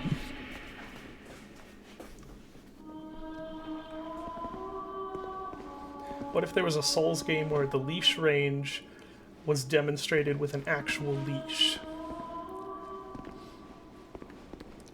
There are so many ways you can take that. Yeah, that's what I was. Okay, so there's a lot of guys in there that I have to deal with. If I go, I think I can just bypass them. I don't think I have to kill them.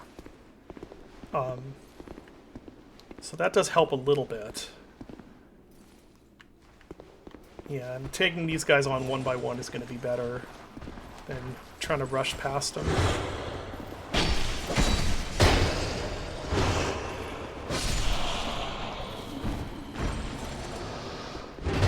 Just need to remember to bait their attacks first. Don't try to beat them to the attack. Bondage Souls, Bloodshot says, which is held for sex-based terms. Twitch did not like that. Yeah. I think there was one earlier also, wasn't there? Or I don't even remember what it was, but it was some weird thing that Automod focused in on. Oh, really? I thought we... Huh.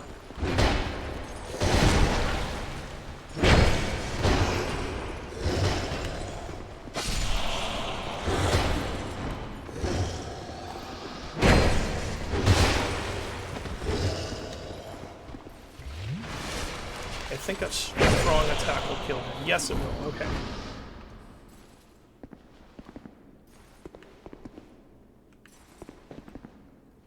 Yeah, I will say, with Soma, I also thought that the writing for the characters was kind of flat. It was very much a sort of like speculative, it was motivated a lot by the coolness of the like existential concept, and the actual characters and everything were kind of there to move that along. And yeah, I felt like the main character was a little unrealistically slow on the uptake of things.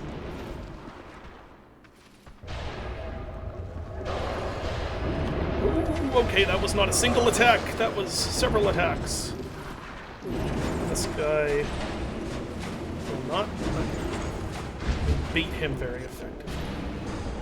I think this is the best I'm gonna get right here. Oh, this is terrible. Oh. This is not good. This is not good at all. Wow, okay, I did survive that. I am poisoned though. This is going about how you'd expect. It sure is.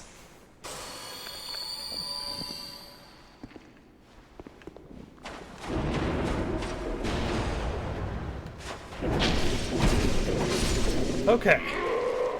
I like how they were like, you know, a dark magic caster isn't enough. We also need to put a fucking arrow guy up in that alcove. Mm-hmm.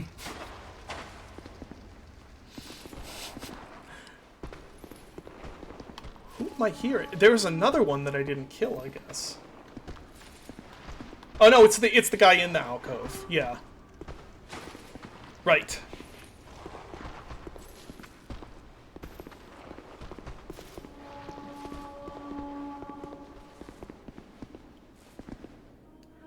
Okay, so I haven't explored these directions, I don't think. Oh, I probably explored there. There was probably an item there. Oh, I have been here. I remember this now.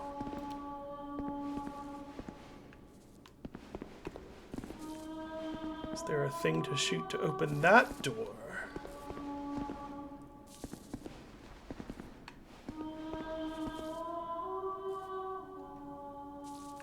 Maybe...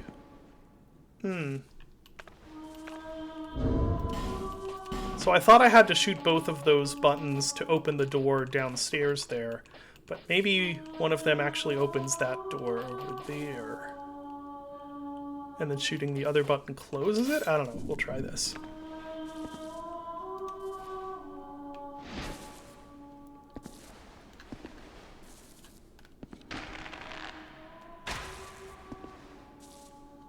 Didn't quite make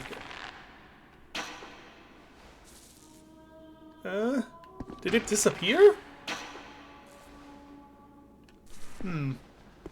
Or it's because I already pressed it. And both of those were just for that door down there.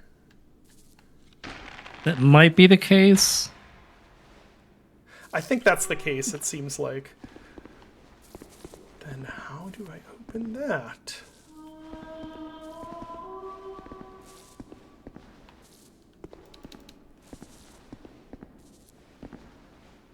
Okay, it did open the door to the puzzling sword room. Oh, I did try out the puzzling sword while you were gone, Dylan. That's really fun. That it's like a Yeah. sword whip. Yeah, it's a really cool concept. Oh, that's the alcove where the guy is.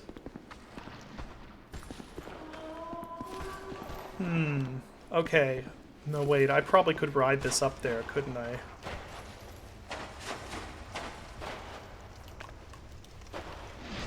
I'd like him to be out of the picture, though.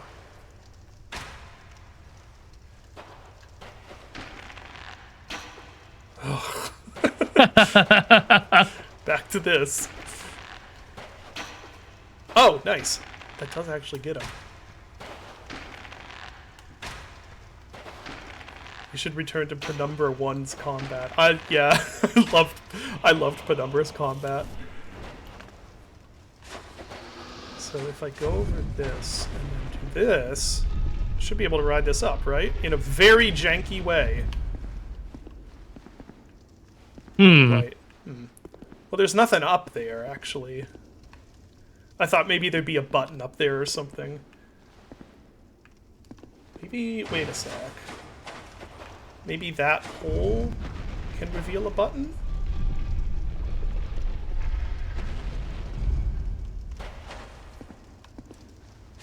Or this could do something. I don't think it does, but... yeah.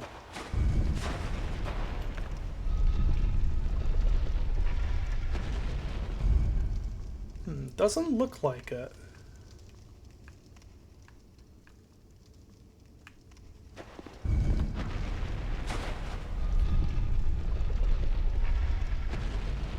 Okay.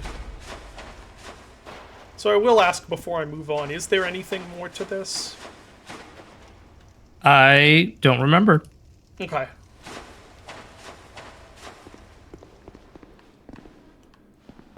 Well, I am loath to re-enter the hole, but I guess that's what we're gonna do. And there's the bug room. Do I want to deal with bugs or this nonsense?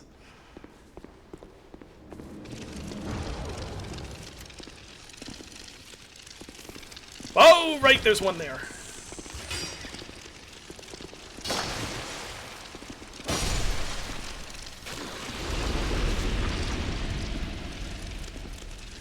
Well, at the very least, I haven't... well, I can try ranged combat. That's what that one message... Of course, I can't aim down effectively! Yep. Ah! It turned and now I can't hit it! Maybe... No! It's trolling the shit out of you. It sure is. Okay, now I can hit it. Oh, the skittering suggests that there are more than just a few others.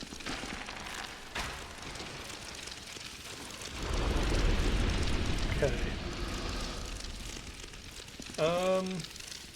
You know what, screw it. I've died to the stuff in there. I might as well die to the stuff in here once. Oh, they can...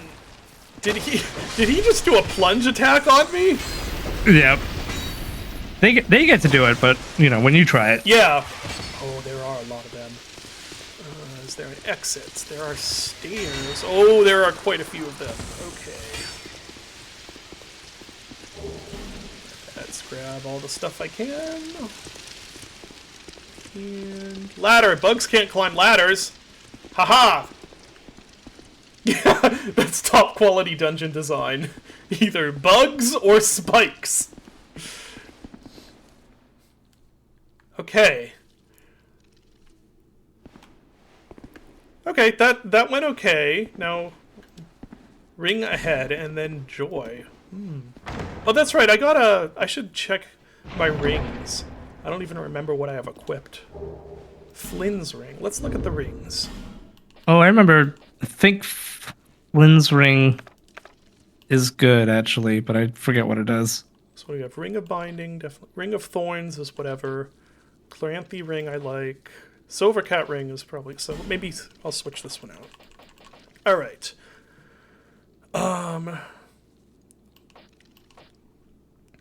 Slows equipment degradation. Okay. Petrification. Red Tearstone ring. Okay.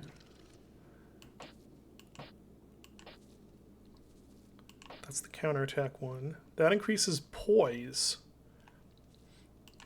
That's seems like a good idea to have on. I'm not sure why I don't have that on. More souls. Absorb. This one is broken.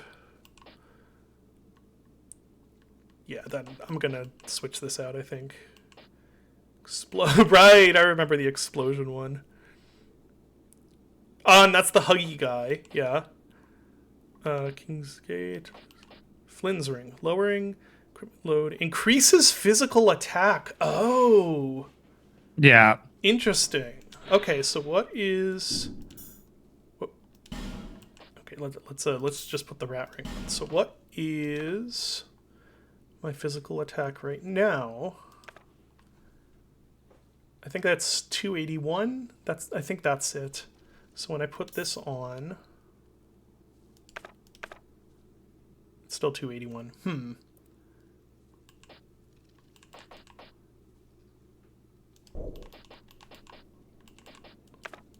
Still 281. Is that physical?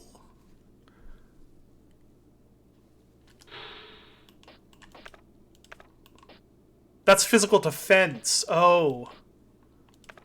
Yeah, maybe if you go over the rapier. Yeah.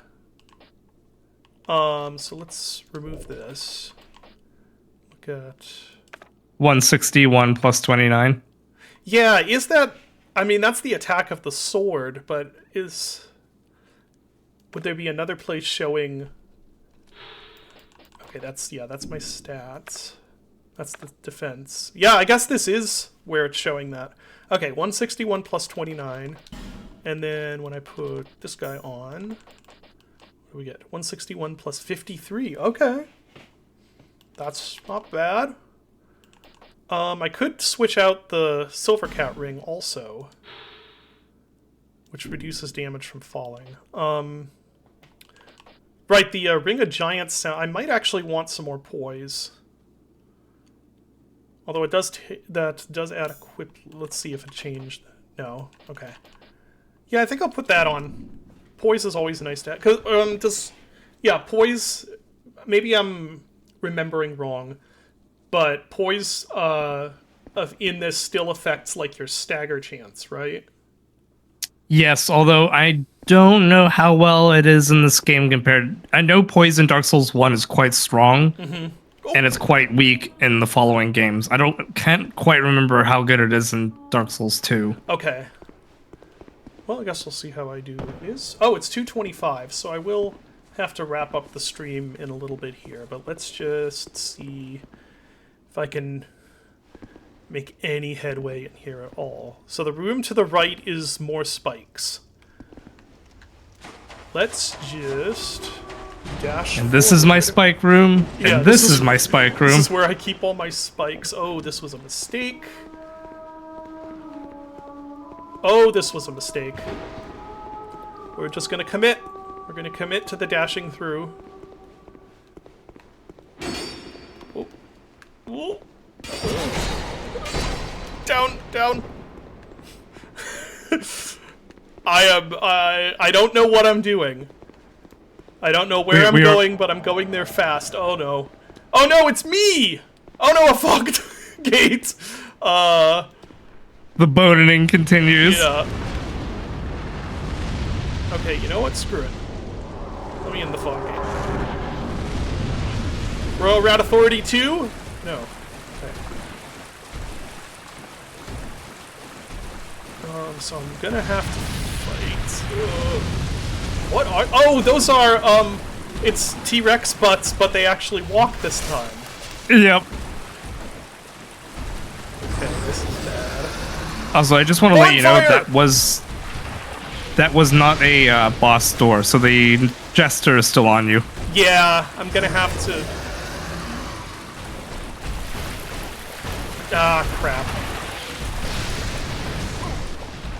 Okay, well I know where the bonfire is now. That's helpful. Unfortunately, everything else that's happening is not helpful. I don't have a plan. I think my plan is actually going to be to die. That's my plan. My plan is to die.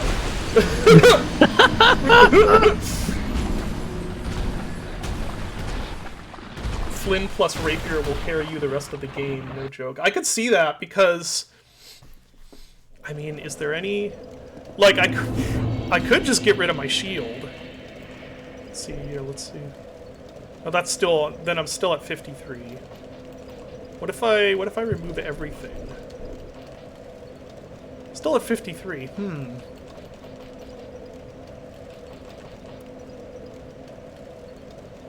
I wonder if... Okay, but if I take this off, then it's... Yeah, okay, the 53 is the Flynn's ring doing something. My equip load is 1.5 currently. If I put the Jester costume back on...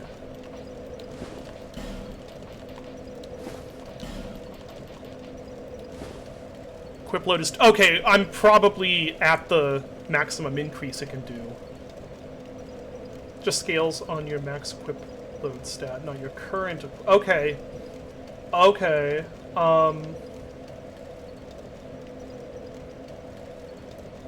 So... Wait, what does that mean? I guess all the I didn't even know this game tracked that. I'm gonna guess that I'm under... Max equip load stat. Hold on. This is... Yeah, that's weight. Okay. That's weight for what I have selected. What is player weight? Does it say?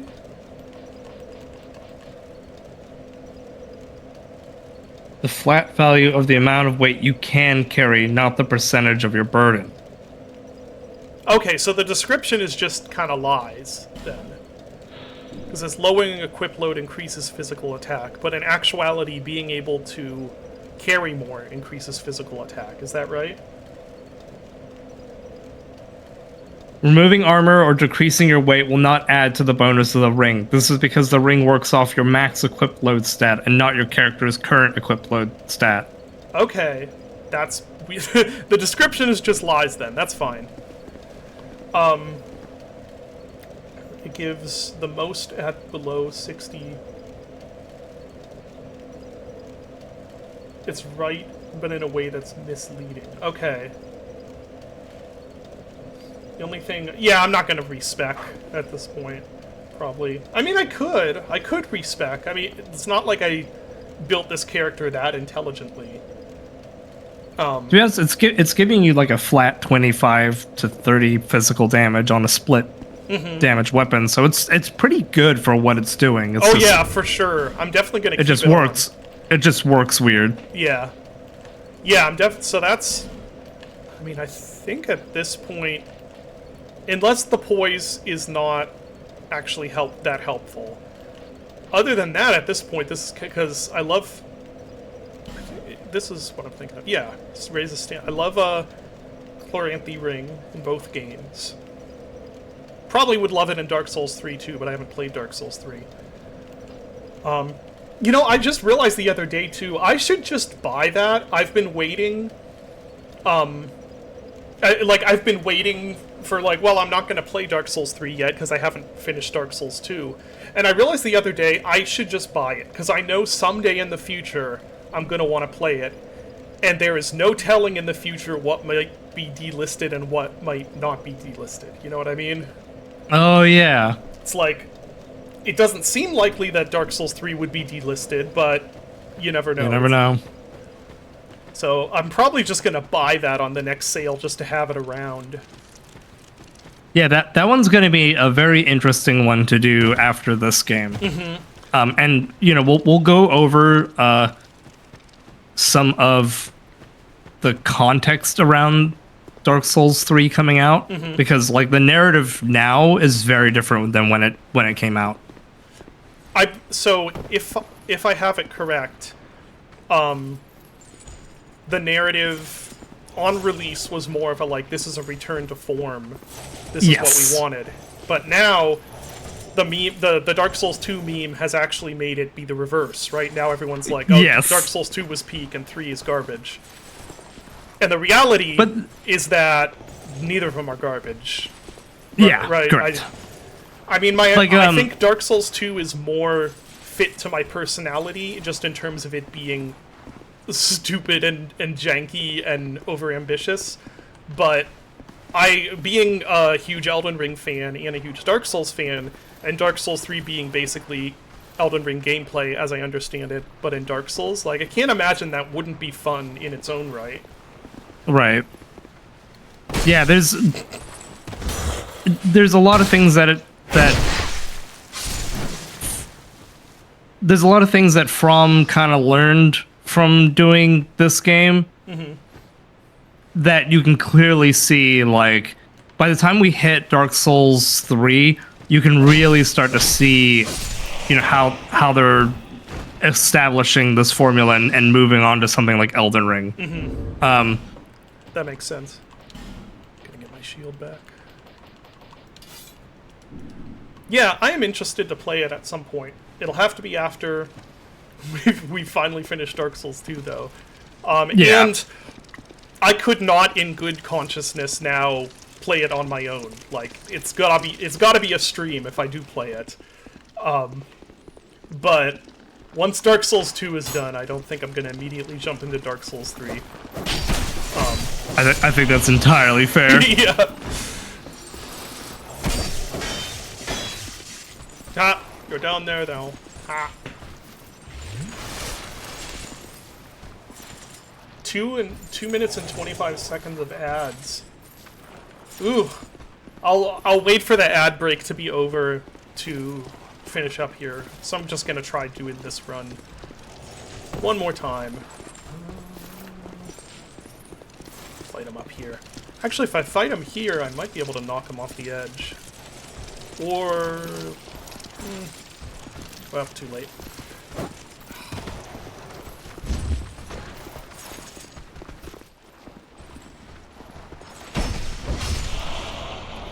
Right, bait the swing, don't tank the swing. Oh. Or bait and tank the swing, apparently. I love when it's like, here's my perfect strategy for dealing with these guys. And then the one time you're like, oh, I'll just spam, and it works, just completely fucks over your memory, like your muscle memory for the next 40 times you try to do it. Yeah, exactly. Oh, I haven't explored over there either.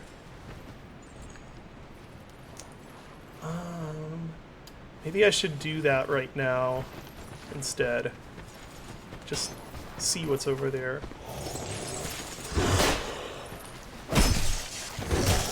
Ooh. Almost got hit there. Well, it's only been, what, 2.5 hours, and I finally started getting the hint that I should bait the attacks.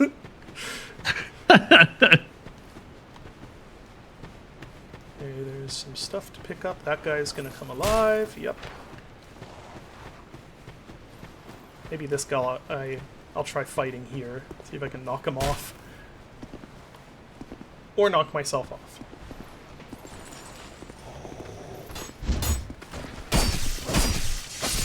Oh, that went pretty well. The worst part of Dark Souls 3 is when Spider-Man gets infected with a symbiote and starts dancing.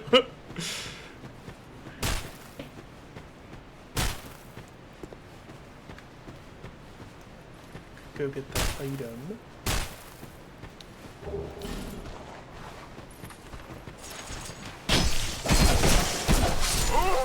Oh! Wow. I got overconfident. I was like, I've got enough health, I can just mash through this guy. You got like attacked several times while in an animation, so you technically took counterattack damage. Oh, that would be why. Okay. Yeah, that was brutal. Yeah. All right. Well, that's gonna do it for this stream. I'm gonna claim that progress was made spiritually. Yeah, I mean, I believe that we've made mental progress here. Yeah, you made it to like the dungeon, Zelda dungeon area. Yeah. Even if we didn't like find another bonfire, you still kind of I know started where to explore it is down at there. least. Not to blame streamer for rage quitting. Yeah, that's a good idea. The day you reach Horsefolk Valley, we are making a holiday in Discord. That's a great idea, actually. I'm so excited. But that's not this DLC, right? No, That's it's one of the other ones. the Frozen Crown, Ivory Crown, something like that. No, is this Ivory? No, this is Sunken King. This is the poison one. So there's the... What is it? There's the poison one, the ice one, and the fire one. Yeah, Is it just 3? It's just 3 DLCs, right? yeah. Okay. Which is actually might be wrong here, but I think ironically Dark Souls 2 has the most DLCs out of all of them. I think I remember that being the case. Because Dark Souls 1 had 1, Dark Souls 2 had 3, Dark Souls 3, was it 2? It's 2, Okay. yeah. And then Elden Ring is... 1. Yeah, oh, okay, so, what's it called? The other one doesn't count as DLC, right? The, there's Shadow of the Erd Tree, and then the weird, Extraction roguelike one? Oh, yeah, that's a separate game, Night Rain. Okay, for some reason... Yeah. Yeah, Night Rain has its own DLC now as well. Oh, okay. For some reason in my brain, that was a Elden Ring DLC. No, it's a very different game than Elden Ring, even though it's like wearing its like skin. What a weird game. It is, I will say, it is actually pretty fun, but it is a very weird game. Anyway, and It shouldn't work. yeah, that's a lot. And it doesn't. It's not a Souls like at all. Oh, really? No. Okay. Huh. Even when it comes to like combat and stereotype mechanics. The combat is. It's like if you took Elden Ring's combat and put it into an multiplayer action game. Okay. And took out like. Yeah, it's a very different experience. Okay. Yeah, I should probably check it out at some point, but I know that one, it's more like you need to run it with friends, right? You can. Yeah, it's if you do get it, well, I'll totally like play some with you. Yeah. I was playing a bunch with like Vriska, and Vriska has sunk like so much time into that game. Oh yeah. Yeah, I would definitely be keen to do that. It's gotta be a time where I'm not falling asleep at 9 o'clock at night. Yeah, exactly. which is the reality right now half of the time. But anyway, so I'm gonna go, and we're gonna plan on doing this again next Friday, at least. Yep. And we'll see. We'll go from there. So yeah, thanks everyone for coming, and thanks Dylan for joining. And I will see everyone later. Bye. Goodbye.